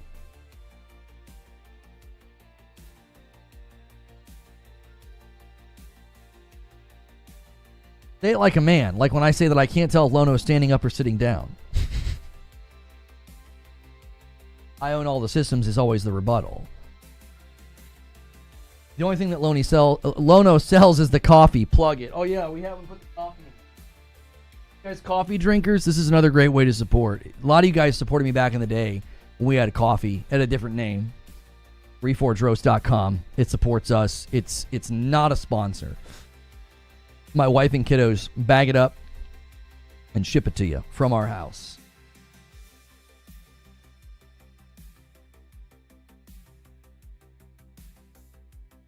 I buy a system for the games, not to have to be a paperweight to collect dust.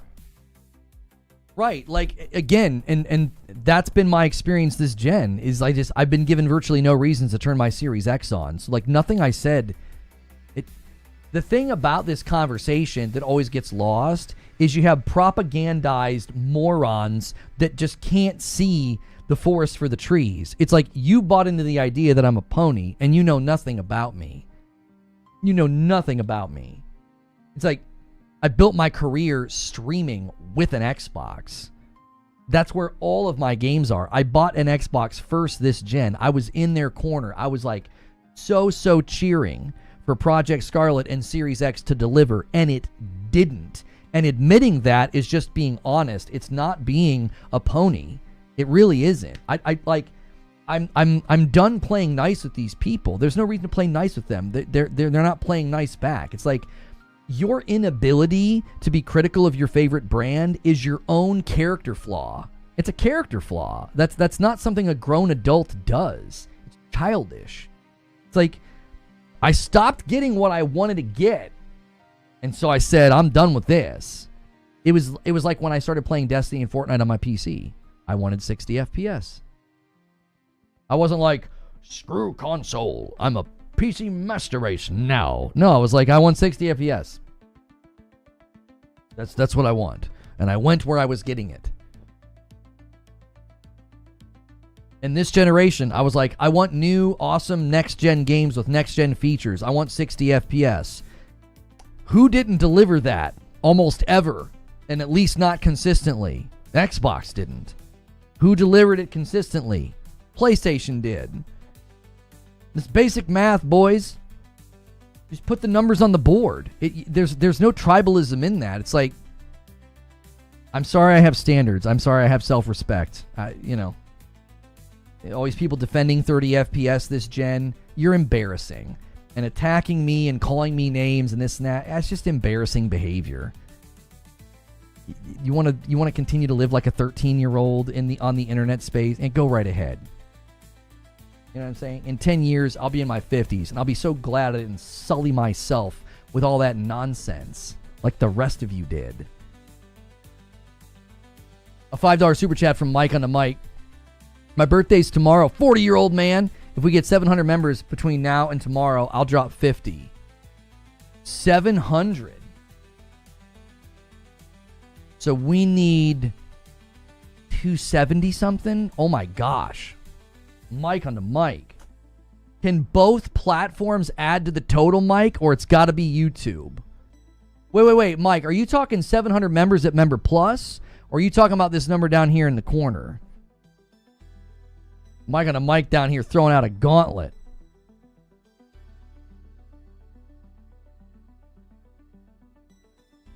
Well, technically, 600 total for the week. Okay, total for the week. So this down here, okay. Can well, I guess Twitch can't help because we don't know what Twitch has done this week. I'd have to go get a total.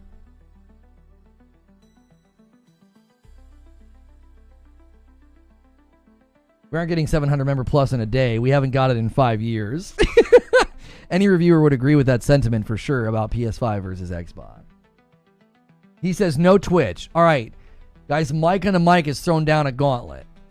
He'll drop a 50 bomb if between now and tomorrow. So tomorrow is Friday. So tomorrow, before I go to stream with Hilly in the afternoon, between now and then, we need about 270 members. That change the goal to 700. Well, here, I've got a 50 bomb logo we can throw behind it. There we go. So if we hit 700, you guys are going to get a 50 bomb from Mike on the mic. He has set the goal. That's a lot of members. It is. What are you playing Friday? What should I play with? I think Hilly and I might try Repo again. What should Madam and I play? What should we play? I wonder if that's the competition we should have. Twitch and YouTube get to pick what we play, whoever does the most. No, I don't want to play any more Split Fiction with her. We already beat it. I beat Split Fiction with her. I beat Split Fiction with Hilly, and then I played about halfway through it with my son. I'm all Split Fictioned out. It's a fantastic game, but I've had my fill. My vote is always satisfactory. It's a long-term game, but it's so much fun. I don't think that translates into a good time with Madam, though. The Division, that doesn't translate into a good time with Madam. Repo with Madam? The problem with Repo with Madam is that it's mouse and keyboard. Like, there's no way we can set that up and do that. No way. Yeah, Lethal Company, Repo, none of that stuff would work with Madam. 270 members between now and Friday afternoon. Where's MASH? Well, him or Pathaline Phoenix or Risic or Behemoth, if the three of them link arm in arm and combine their powers, yeah, they'll make... Mike on the mic has thrown this gauntlet down. He'll give 50 members if we hit that before tomorrow. Any new GTA 6 news? My speculation about GTA 6 is based on the Ghost of Yotei release date, and it's that PlayStation knows the GTA 6 release date is mid-November. I think GTA 6 is 11/11/25. That's what I think. I think PlayStation knows that, and I think they know that announcement's forthcoming in May, and that's why they did Yotei this week. They wanted a couple of weeks of like Yotei and pre-orders and release dates to be in the ethos, so that when GTA 6 stuff starts up next month, Yotei's already done its job. Did you get through the tutorial part of Expedition 33, or do you plan on streaming that? I usually don't play a game beforehand if I'm going to stream it with you guys. Is the tutorial just like, what, is it like not good to stream or something? I assume sometimes viewers that are looking for gameplay, they like to see the tutorial because they feel like it's helpful to like orient them to the game. So we already had Madam play Yakuza Pirate. Yeah, we already had her play that. Managed to get a Switch. Madam got 2 pre-ordered, one from Target and Walmart. I wanted a backup just in case something bad happened with the pre-orders. I couldn't get any of my efforts to work. It's fine. It's just a lot of story, which is fantastic. Sounds like Captain Planet. That's right. You definitely got to cop the collector's edition of Ghost of Yotei. I will indeed be getting that, yes.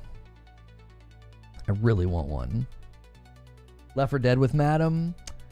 What works with Madam is slower paced stuff that we figure out together. So the scary dark anthology pictures games, or dark picture games, or whatever they're called. Blueprints was really fun with her this last week. Escape room type of games. That stuff tends to be better because it's just chill. Anything like intense or potentially frustrating just is not a good idea, because I'll just get kind of salty and grumpy, and then it's just like, that's not very entertaining. Expedition 33 with Madam? We'll see. Well, I'll have to gauge after today what the flow is like, what it feels like, if we feel like that's a good one to play. Did your wife play Stray? My wife did not play Stray. My daughter did, though, and she beat it on her own. I helped her with like 1 or 2 sections, but my daughter did a great job with Stray. I was pretty impressed. Good gaming PC. My gaming PC is fine. I don't really play on it much, though. I prefer to play on console. I'll say it again, what Creature said. Keep talking and nobody explodes. We actually have that game. We did the VR, and we have the manual. They sent us like a laminated manual because we streamed it.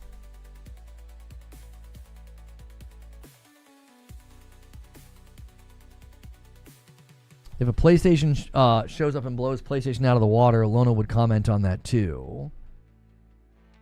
If PlayStation started shipping their first-party games at 30 FPS, I would be livid. I wouldn't hold back. I'd be heavily critical of that. I had to pause the video to be able to type. Has anyone else brought this up? This is the first day that this has ever happened. You had to pause the video to be able to type? What? Has anybody had that issue? Try the prison game. Either that or want some Just Dance. I'll only do a game like Just Dance if we hit like a crazy milestone. I don't just do that just out of nowhere. That's usually like a really big goal.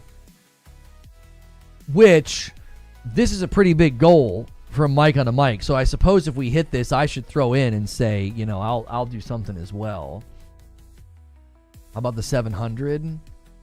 I don't know if being back on Twitch, that's one of the things I want to do. I don't know. With the vid going, I can't get a sentence put in. I would maybe update the app. Where are you doing this? Are you doing this on a phone, an iPad, a browser? That's such a weird bug. I have been streaming for 10 years. I don't think I've ever had anybody say, I can't type unless I pause the video. This is the first time I think I've ever had anybody have this issue.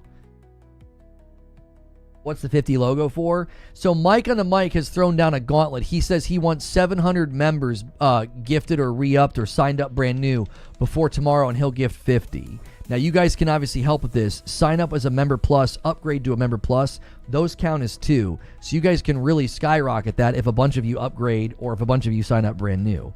Gifted bombs obviously do it very quickly, but one of the things we really want to see is people picking up their own memberships. That's why I count those as 2. This is 2025. Stop talking about 30 FPS. Please, every single game by now should be at least 1440 60. Prodigy, tell them. I agree with you. Okay, I will adjust. Right, but divisive. I don't think you answered my question. Where are you doing this? Is it an app?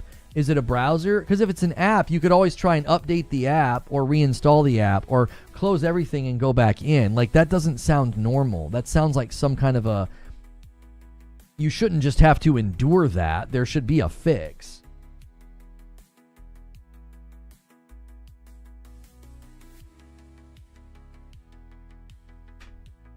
You watch on TV and you type on mobile, says Petrov. Yeah, there should definitely be a solution. Like, you shouldn't just have to put up with that.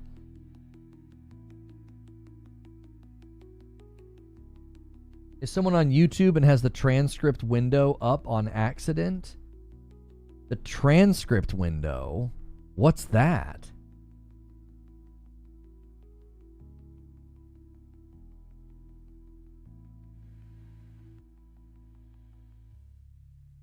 The root trees are dead with Madam.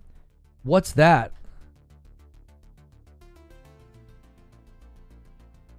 The root trees are dead?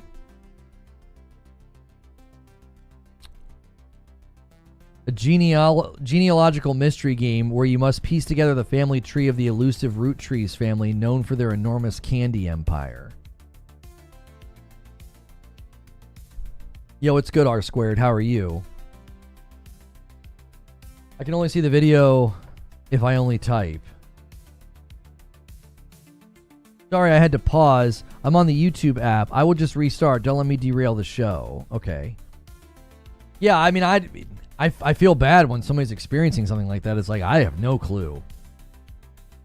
update the app, restart the app, uninstall and reinstall the app. That should not be happening.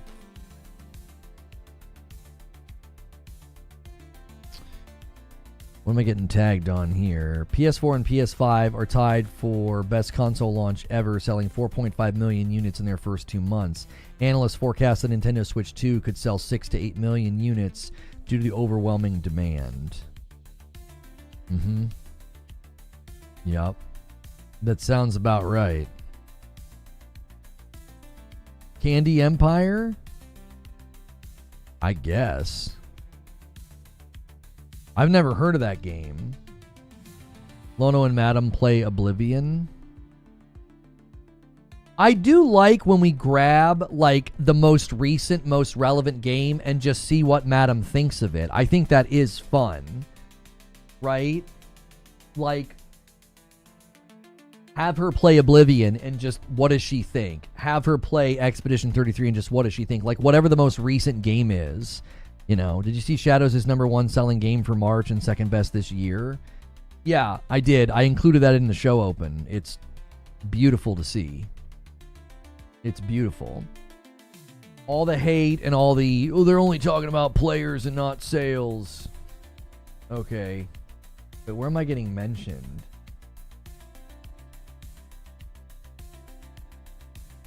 Why was I getting mentioned in movies and TV? Like, what are you guys doing?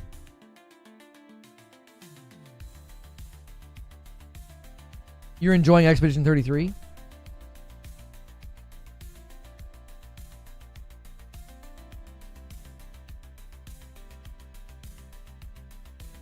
Switch to 4K and 60 at dock is really impressed. It's fire.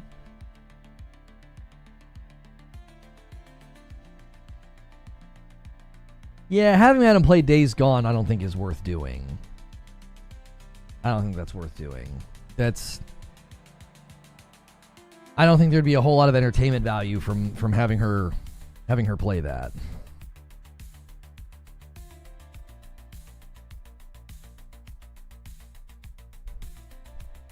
I say we just watch Lono play Candy Crush. Pacific Drive? But that's not... making her play something new, I think, makes the most sense. You got a Switch 2 from Best Buy? Nice. Nice. My wife got one from Target, and I wanted a backup, so she got one from Walmart. I couldn't get anything. Play GTA? No.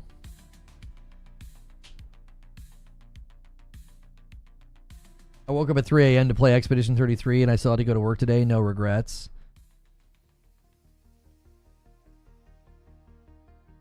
Creepy Redneck Dinosaur Mansion 3. You're playing Candy Crush. I have an alternative. I don't think I've ever heard of this. What in the world is this? We'll be lucky if Lono plays GTA 6. No, I'll play GTA 6 as long as this is a very weird game, Fuzzy. I don't know. I was talking about the Horde mode, but I get it. Yeah, I don't think that would be fun to watch Madden play that.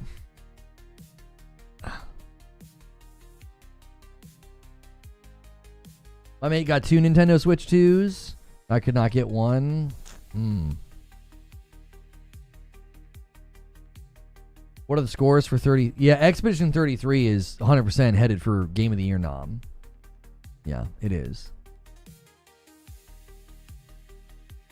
I kept telling people that was the vibe I got from it. It's like when you saw trailers for Oppenheimer and you're like, yeah, that's probably Best Picture. Like, you could just feel it. I was like, dude, Expedition 33 had everything that will typically land really well with gamers and game press. Like, I thought it was going to do very well.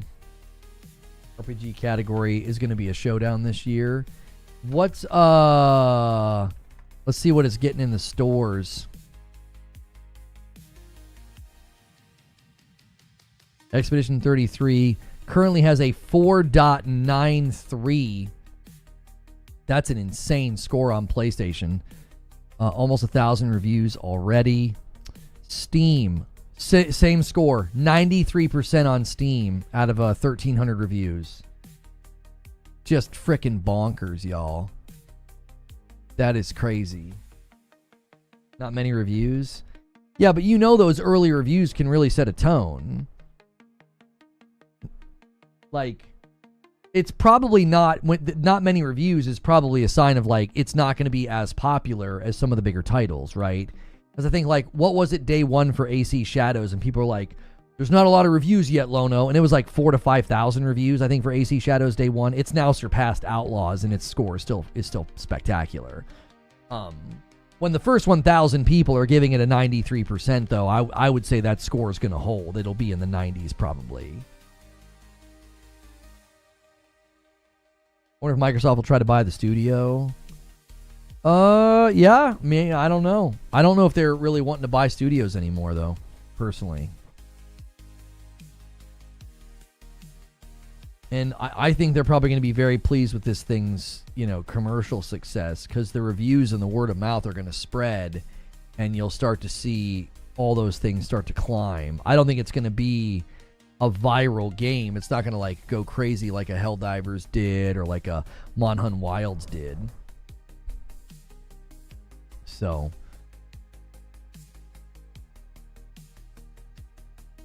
$50K on Steam, not bad. For the studio this size, I think they're probably golden. They probably are golden. They have I bet you they have zero concern with where things end up. Yeah. Surpassing Outlaws is not a flex.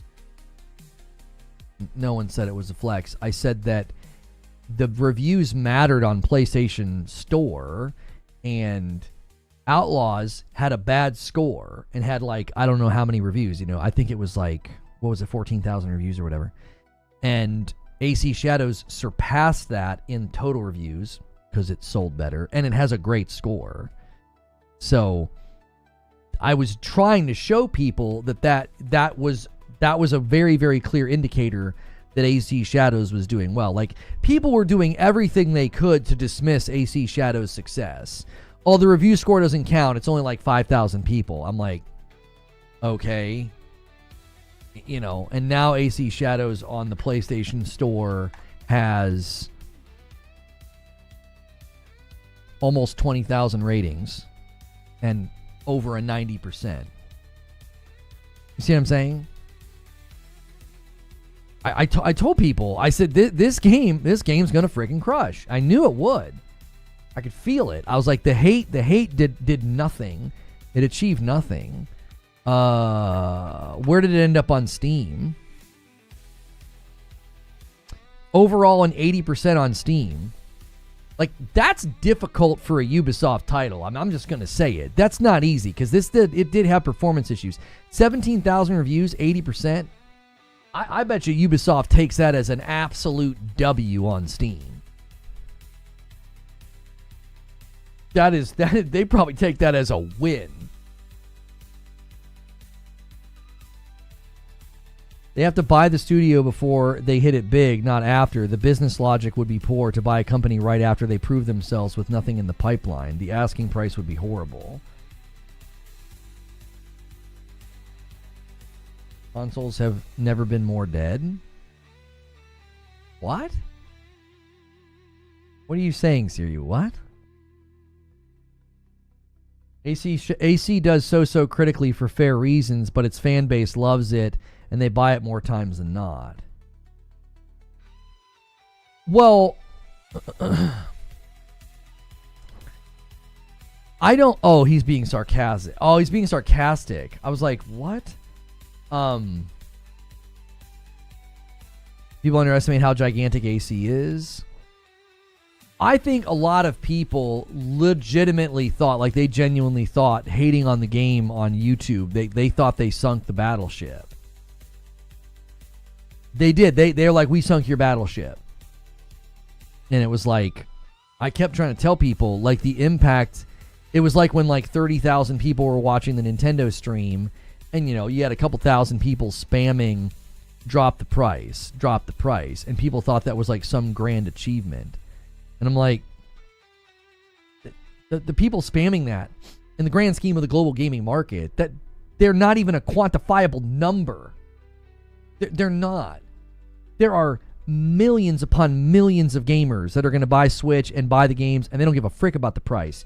And like, you're literally a drop in the ocean. A couple thousand people spamming drop the price. I was like, you, in the most literal definition, you're nothing in the equation. You're not big enough to even measure on the Richter scale. All the headlines in the videos, severe backlash. Yeah.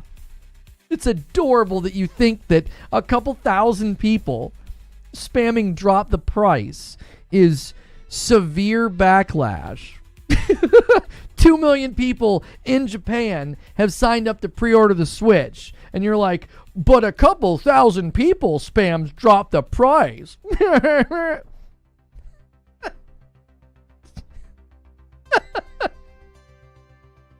Okay. Good luck with your campaign.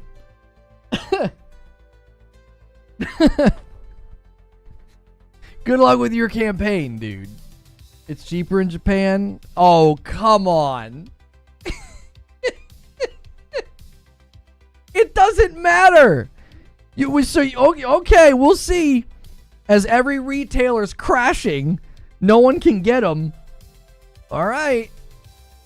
Okay.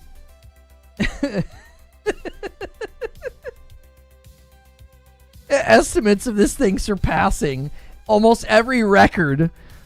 Almost every record. Why would you laugh at consumer advocacy? It's not consumer advocacy. It's consumers complaining. That's not consumer advocacy. What the frick is consumer advocacy? Define that for me. What is that? I do believe the Switch 2 is going to sell considerably less just because we got Mario Kart on Switch at home.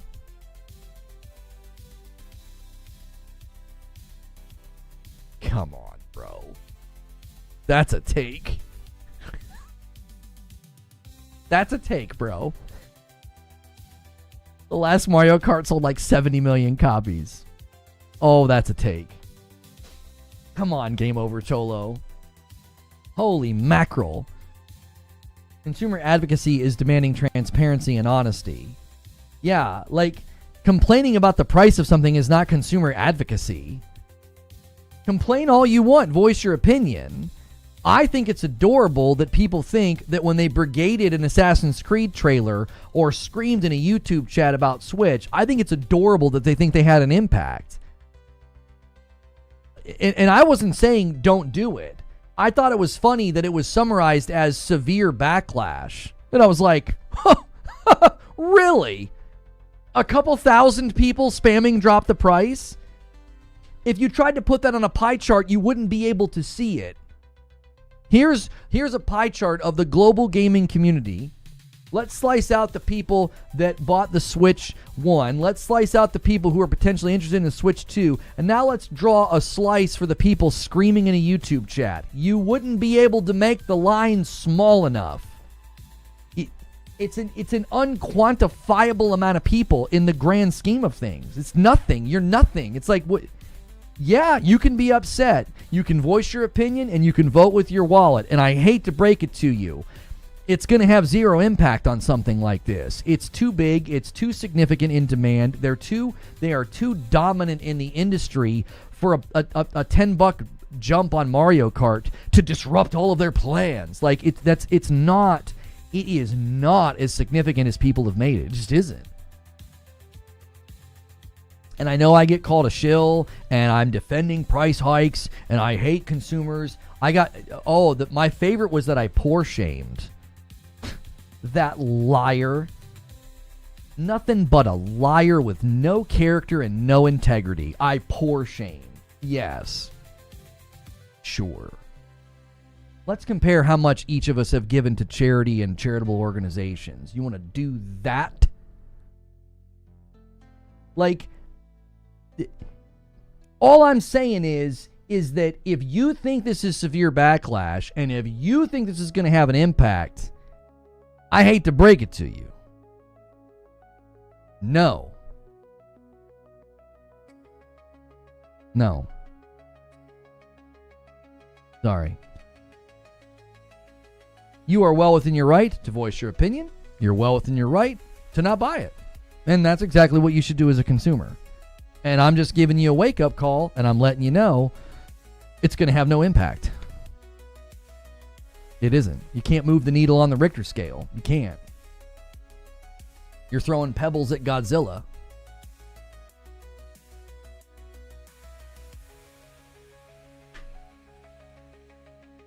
Does it make you feel better that people trying to do something about prices that they disagree with won't have any impact, including laughing? What do you mean, does it make me feel better? I find it comical. I find it amusing.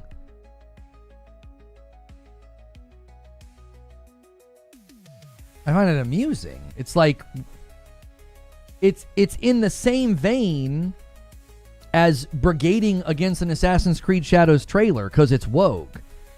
It's the same thing. It's like you're not going to have an impact on it. Like, I've tried to tell people this for the longest time. We are nothing.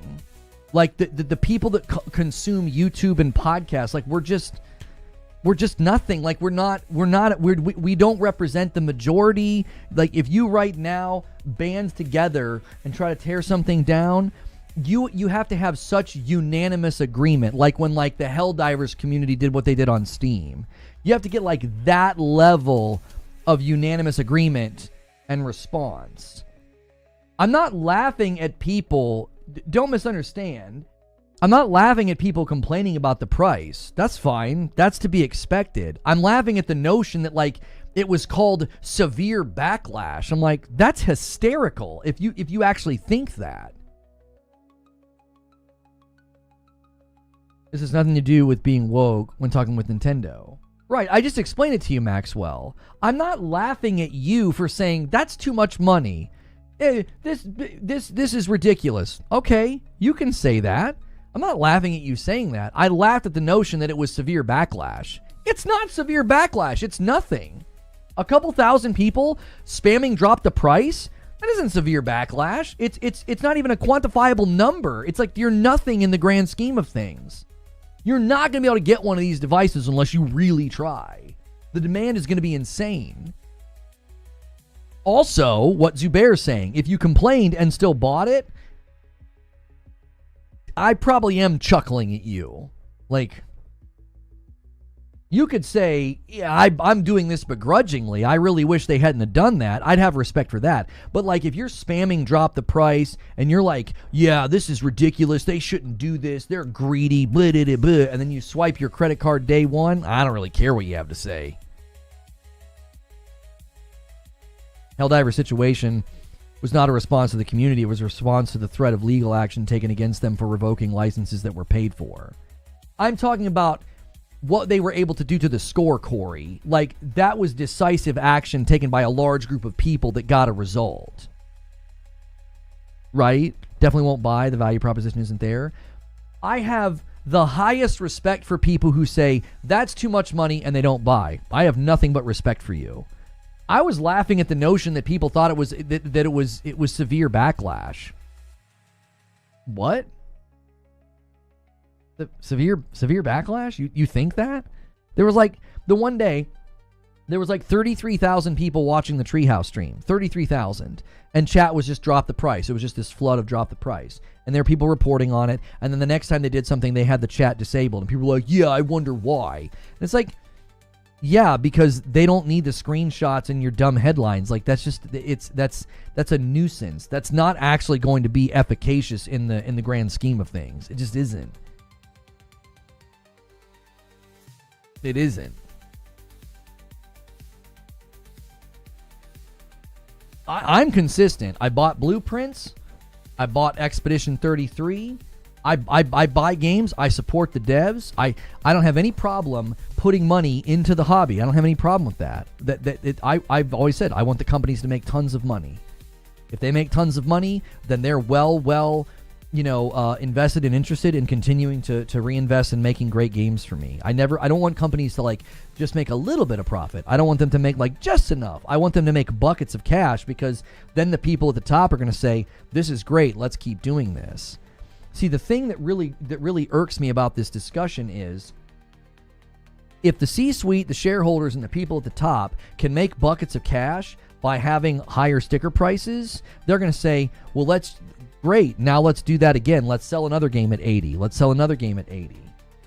If high prices continue to become a stigma and continue to get like pushback, you know what they're going to say? They're going to say, well, we got to make money some other way. And you're going to get the things that you don't like, which are like broken apart content, monetization, microtransactions, like all of that. Like, they want to make their money no matter what. They're going to find ways to get it. So the point is you want them to see success in, like, I mean it. You would much rather, you're choosing between the lesser of two evils here. That's ultimately what you're doing, because you're dealing with a machine that must generate profit. Like, that's its job. And you want the machine running well on a healthy sticker price and a healthy value proposition and good value transmission. That's far better than being like, screw you, lower the price, no. And then they're like, well, I guess we can't raise the price. Well, you know what they're going to do? They're going to find ways to get the money either way. They'll say, well, we'll have to let's just lower production costs. Let's just lay people off. Let's just rush the thing to market. If it's to market faster, that lowers production costs, and that helps our profit margins. Maybe if we over monetize it, maybe we put microtransactions in there. The ways that they're going to get to profit, if raising the price isn't the way that's receptive to, like, if the market's not receptive to it, they'll find other ways of increasing profit. Either by rushing something to market to keep the project cost low, downsizing the company to keep the project size low, or adding new monetization layers.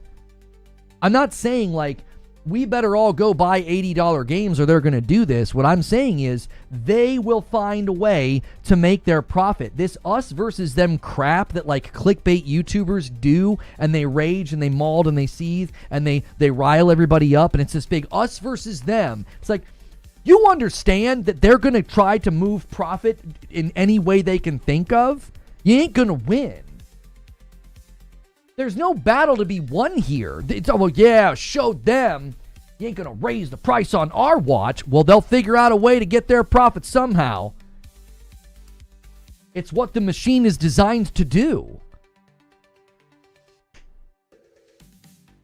The best thing we can do is support the games where we feel like we're getting the most value. And if you think that's a $50 Expedition 33 or an $80 Mario Kart or, a $70 PlayStation game, you want to throw your money behind the thing that gives you the most value per dollar. And if maybe sometimes that includes the price going up a bit, or maybe the price goes down a bit, maybe you get $50 and $60 games getting more of a pocket in the market. That's what you're supposed to do. Instead of just being like, well, no, we're going to completely refuse to spend more money.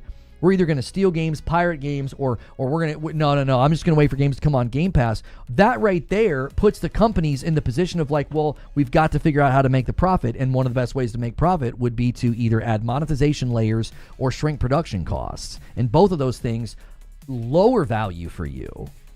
They don't increase value for you. They're already doing these things. That's not necessarily true. Tears of the Kingdom was $70. They didn't over monetize it. They didn't rush it to market. That was a complete product at launch. PlayStation raised their prices. I didn't play a single PlayStation first-party studio game this gen that felt like it was rushed to market, not ready, or over monetized. I didn't feel like that at all.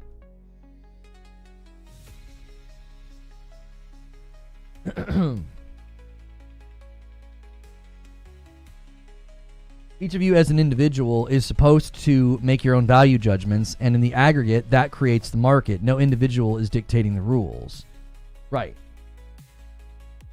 Yeah, the us versus them diatribes of it, the reason I laugh at it is because there's this self-aggrandized sense of importance, and like it's laced with self-righteousness, and I'm like, all you're doing is expressing emotional response to price increases.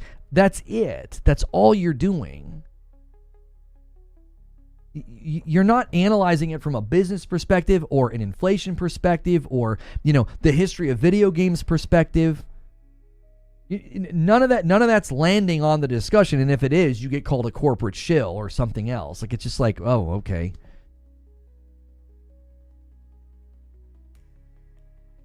I guess we'll all just yell emotional things and accuse the companies of greed. And then what? What do we do after that? Wait for the next thing to be angry about?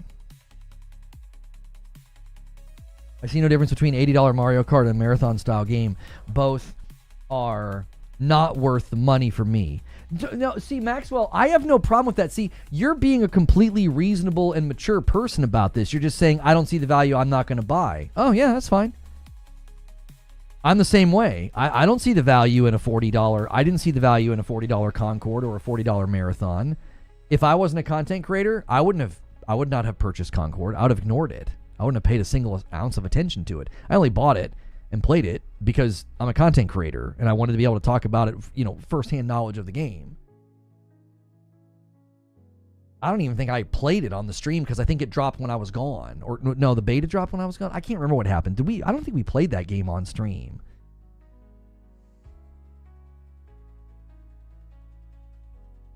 I think you misunderstood, Maxwell. Like, I find both things amusing. I find the brigading and the anti-woke weirdos, I find them hilarious. They look dumber and dumber every month. I told you they were going to make bad shots. I said, just you watch. In 2025, they're going to make a bunch of bad shots, and they're going to look stupid. And they just have continued to strike out this year.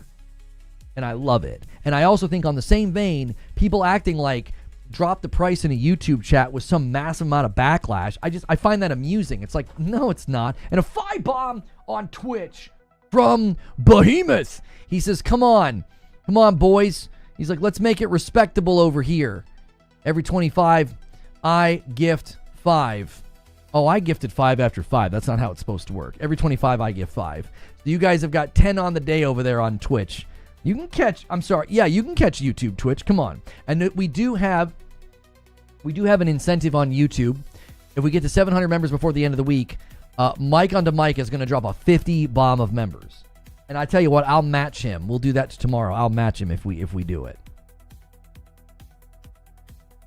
The industry is just constantly making games like this nowadays. Expedition 33 is a breath of fresh air in an oxygen-starved environment.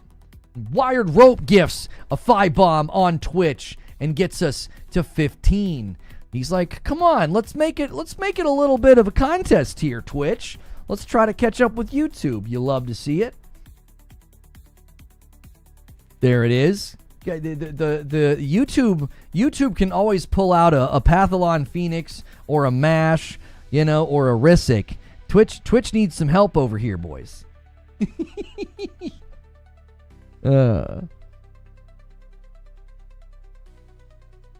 Nintendo's value proposition's unappealing to me, but happy for the people who are excited. I just need more. Here's something I've never been shy about. If it's Nintendo, I'm there. I'm there.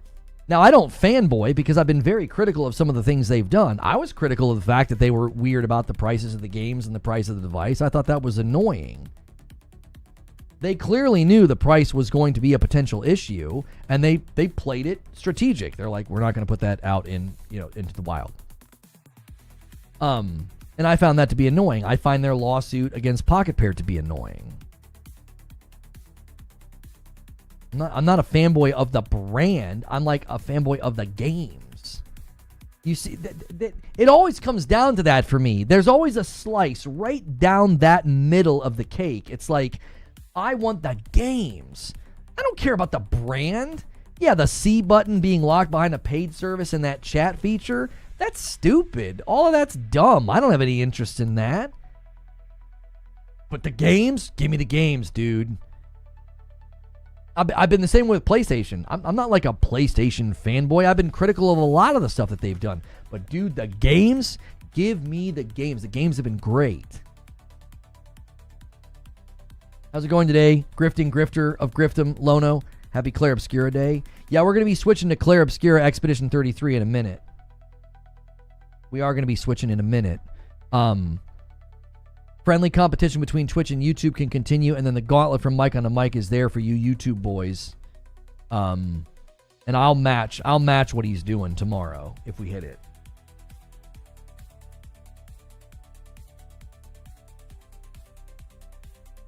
The Japanese version is cheaper to manufacture and ship. Their margin could be just as good there.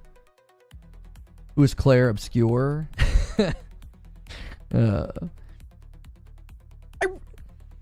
I really think Expedition 33 is just what they should have called it. What's the goal in YouTube? So Mike on the Mic said if we hit 700 before tomorrow, like when I go to stream with Hilly, that's like the end of the week. If we can hit 700 before, then he'll drop a 50 bomb. I'm going to match his 50 bomb as well. So we'll add 100 people tomorrow on top of the 700. Like he threw down that gauntlet. I don't know, Lono. I've never heard you say a bad thing about the PS5. They made some mistakes. Not big like Xbox mistakes, but they messed up. What? Wait. So you're slicing it. You're saying I've never said anything bad about the PS5 or PlayStation. I've said plenty of critical things about PlayStation. What bad things about PS5 did I not say? The PlayStation 5, the device. What should I have said that I didn't say?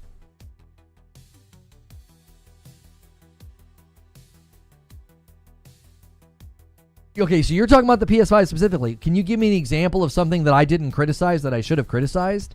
Because, like, I'll be honest with you, you're probably right. I don't have a lot of criticism of the PlayStation 5 console. I've said I don't like the UI. I think the UI is ugly as snot. I don't like it at all.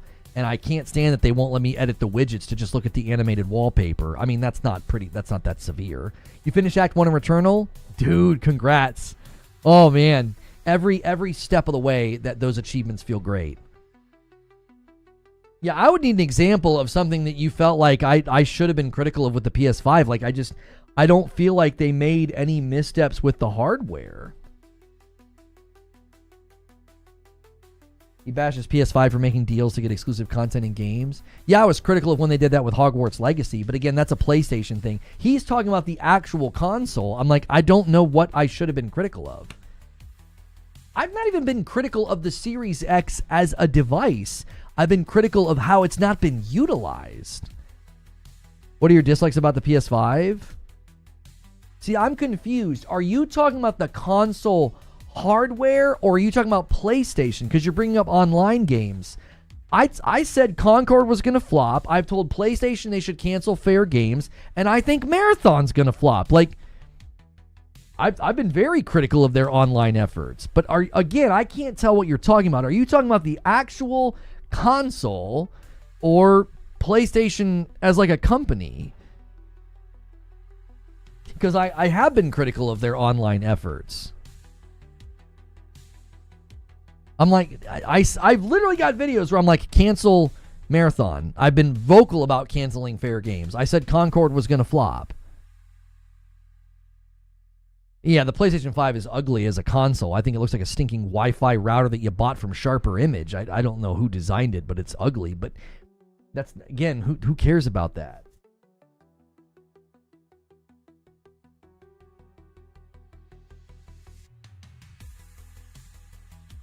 Again, what are your dislikes about the PS5? Again, I mean, I don't have a lot of dislikes about the console itself. It doesn't have quick resume, so it's basically useless. That's right. Like, I'm serious. My PS5 Pro, get ready to clip it, boys. I think it's it's my favorite piece of like gaming hardware I've ever purchased. I love it. The performance I'm getting in AC Shadows on my TV, that's what I was hoping to see this gen. Like that, it's quite literally checking every single box that I was promised. It looks incredible. It runs incredible. There's no loading screens. Like, it's everything I wanted. It's like, yeah, this is what I was hoping this gen. Well, but you didn't get that from the PS5. Yes, I did. I didn't have any complaints about the games I played on my PS5, with the exception of FF16, but that's not a first-party studio. That was probably the game I've been the most critical of this gen, FF16. And how they handled performance mode and how they handled the interviews leading up to the game's release. I felt like Yoshi P shouldn't have said what he said. It's going to show off the power of the PS5. Really? With a performance mode that's not really a performance mode? Like, really? By the way, if you're watching on YouTube, try to get us to 300 likes. It was a lighter turnout today. That's understandable given the news cycle, but we can still put a respectable like count on this stream.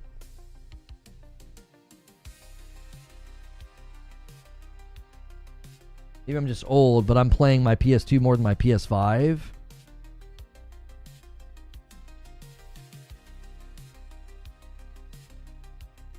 What? Why? What in the world? So you didn't buy a PS3 or a PS4 or a PS4 Pro or what?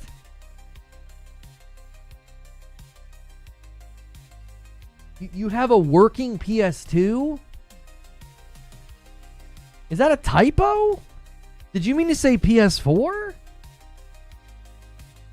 Or are you playing PS2 games? What are you saying? That's not an old thing. That's a you thing. That's crazy. That's bizarre to me. I did, but I let them go.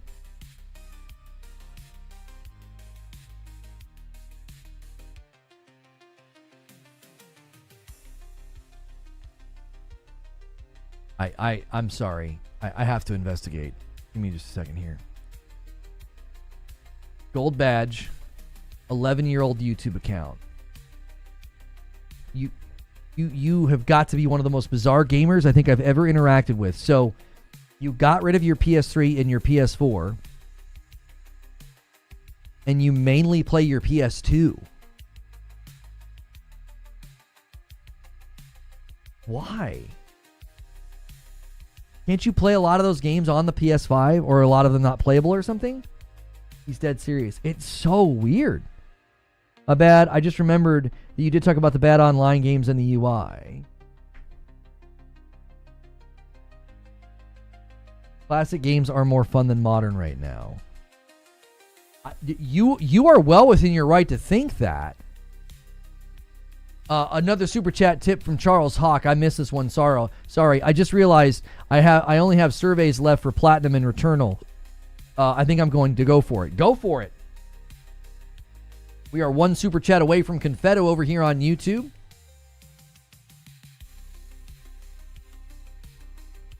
You still use your PS3 for a Blu-ray player? Retro gaming is a thing. It's not weird. No, Hilly. What's weird is he went back to his PS2, not PS3, not PS4, like not even using a current gen console to like play retro games.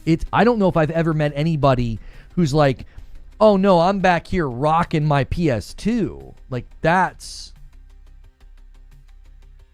I'm not saying retro gaming is weird. His method of doing it is odd. It's like wait, don't you need an adapter? Doesn't the PS2 output like AV cables or something?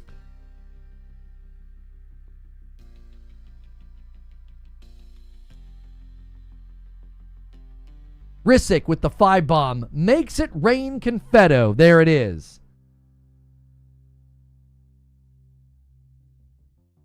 So how are you plugging it into a TV, Maxwell? Yeah, I think retro gaming is fine. I have nothing against retro gaming. I think playing old games is dope.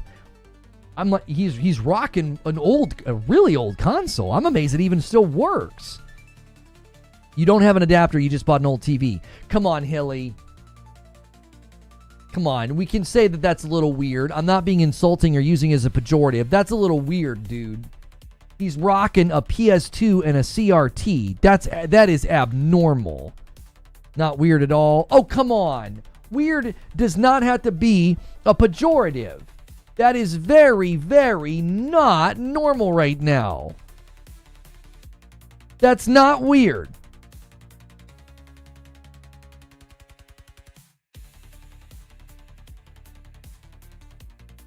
Listen, if I had an old CRT and was saying I'd rather play my Nintendo 64 right now than modern games, I would welcome you to say that I was being a little weird. I would be okay with that. That's kind of weird. I would not take offense to that. I would not take offense to that. The level of games, the quality of games we've got, and you're like, nah, dude, I'm still rocking a Nintendo 64 and a CRT television. And 2 singles come in from Stone Spire, and he gets us exactly to 425. Thank you so much. Come on. It's not even meant as an insult. There's nothing wrong with being a little weird. There's nothing wrong with being a little weird. I know multiple people who do that with even older systems for the nostalgia factor. No. I'm not saying having an old setup so you can play old games is weird. I'm saying being like, I'm not interested in any of the games of today. I don't think they're worth playing. I'm only playing here. That's a little weird. It's okay to be a little weird, but come on. Like, it would be a little weird if you said that, like, all the movies and TV shows of today are bad. You don't watch a single new thing, and you're watching, like, Twilight Zone on a CRT. He didn't say that he has a PS5. Yeah, he doesn't play it. He could play a lot of these games on his PS5, and he doesn't. Don't you see? Like, that's why I'm saying that's a little weird. I'm not meaning it to be an insult. It's just a little weird. It's like, really? You could play a lot of those games on a bigger TV, and I don't know.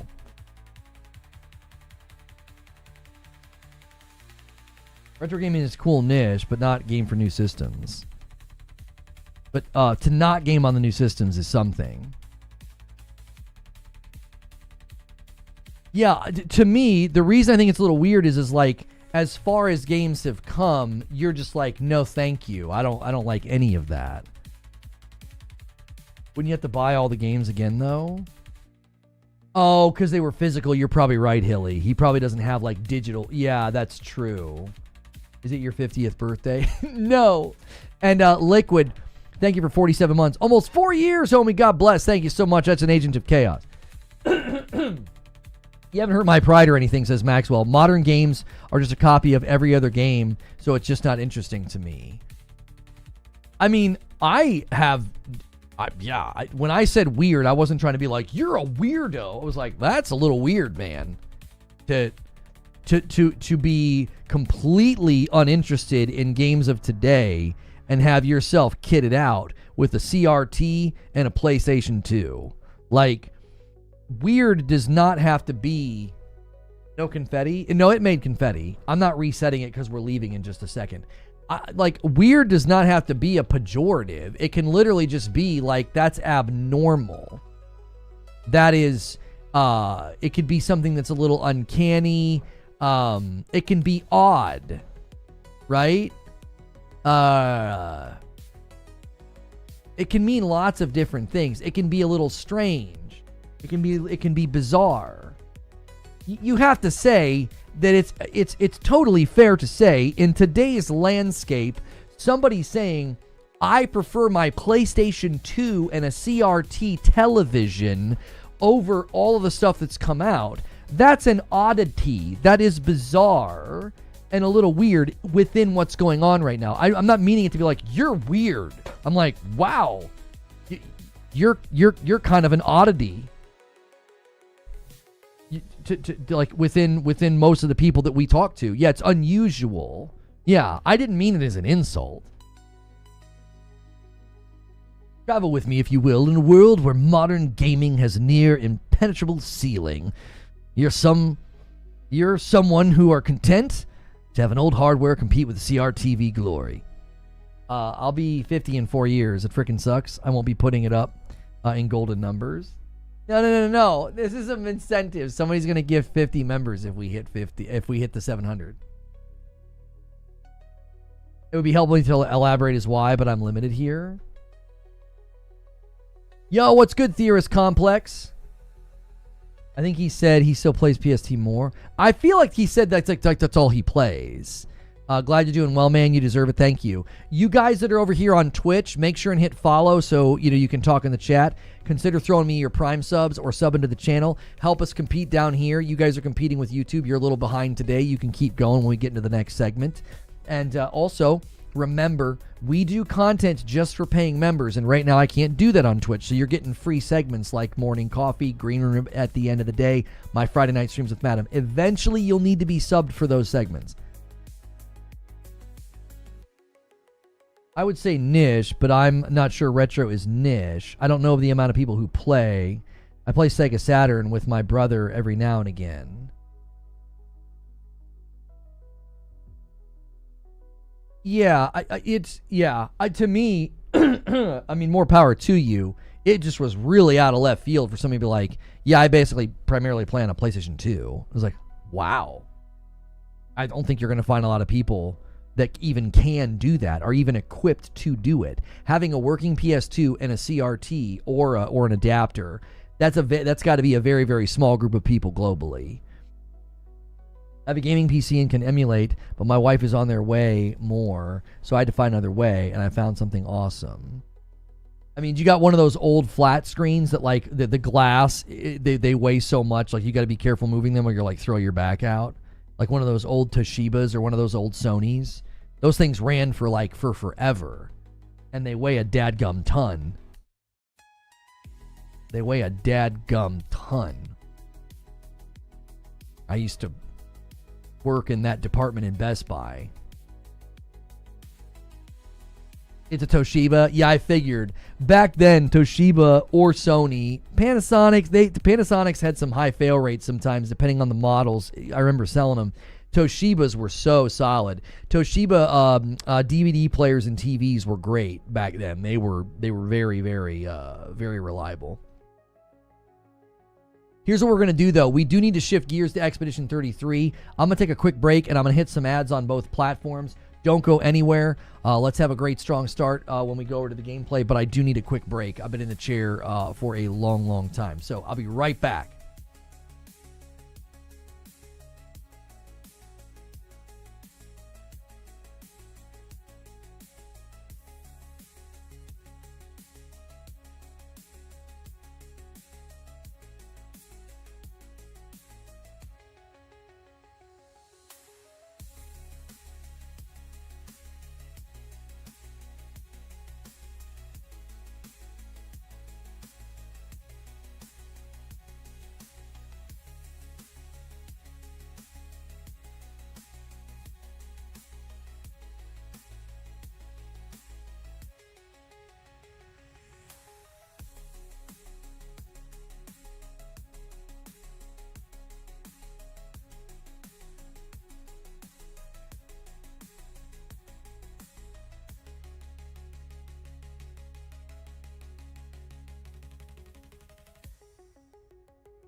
So, when my family gets home, I'm in the bathroom, using the restroom, They got the water running, washed my hands, and all of a sudden I turn it off, and I'm like, what is that I hear? My son has rushed into the living room, and he has told the Alexa to resume, because I didn't even hear him say anything. I think he just said resume. And he has the Star Wars Mos Eisley music playing. That one. And he's just, I mean, doesn't care, laughing, smiling, just dancing, just throwing down. Just he's just getting it. I was like, all right, bro. And so obviously I had to dance a little bit with him. Like I'd like dance through the living room. And I was like, get it, man. Like that's a great way to come home and unwind. It was great. It was like one of the best things. The tune slaps, to be fair. It does. It does. I was like as I heard, I was like, my shoulders started going. I was like, I was like, yeah, get it, dude. I was like, let's go. Duel of the Fates. He puts that on sometimes too, and he kind of like throws his hands out and he gets like really into it. He loves Duel of the Fates. Yeah. Like my wife and daughter weren't even in the house yet. They weren't even in the house yet. Like I love the thought that went into that. Like they pull into the they pull in the driveway, they pull in the garage. And this little man, he runs inside, he gets in the living room, he kicks his shoes off, and he gets that song going. He's like, I gotta get in there first. I gotta beat him to the house. Oh, it's great. It's great. Okay, let's see here. I need to get some things ready. We've got to shift gears a little bit here. There we go.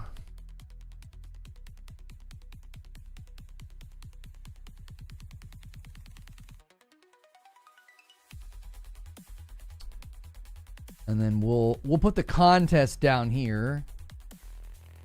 Wait, why is it not showing?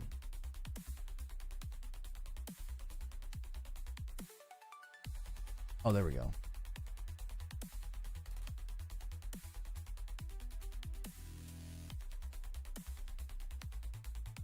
A little slacker, still be in school. They did a field trip today. They did Dawn at the Downs, which is where you go really early and you can see like the horses before the Derby and all that. So they like to do all the Derby stuff. Let me hit the Discord.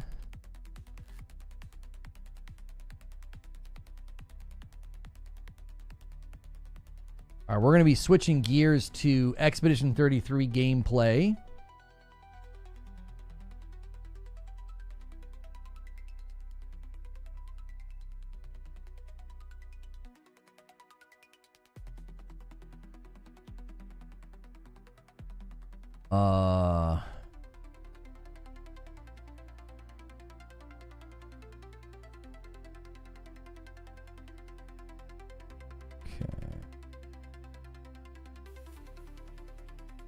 Player obscure.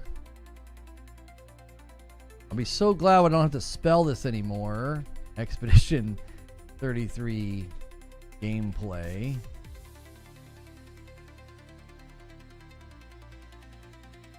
You know, this song is kind of getting after it. Go. All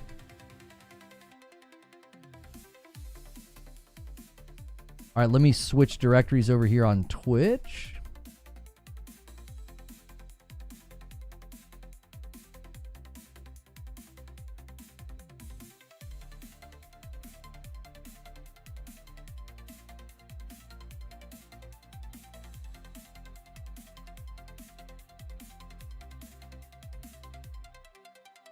Okay.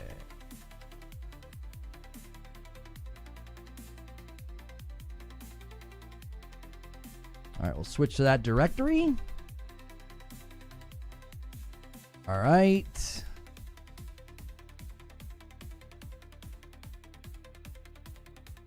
Repost that. All right, and then you guys over here on YouTube,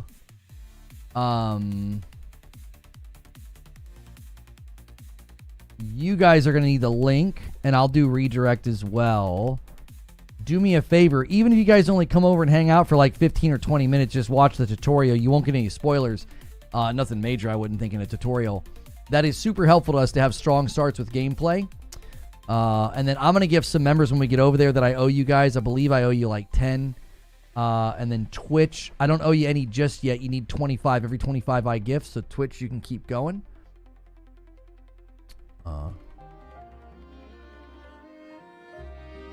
There we go.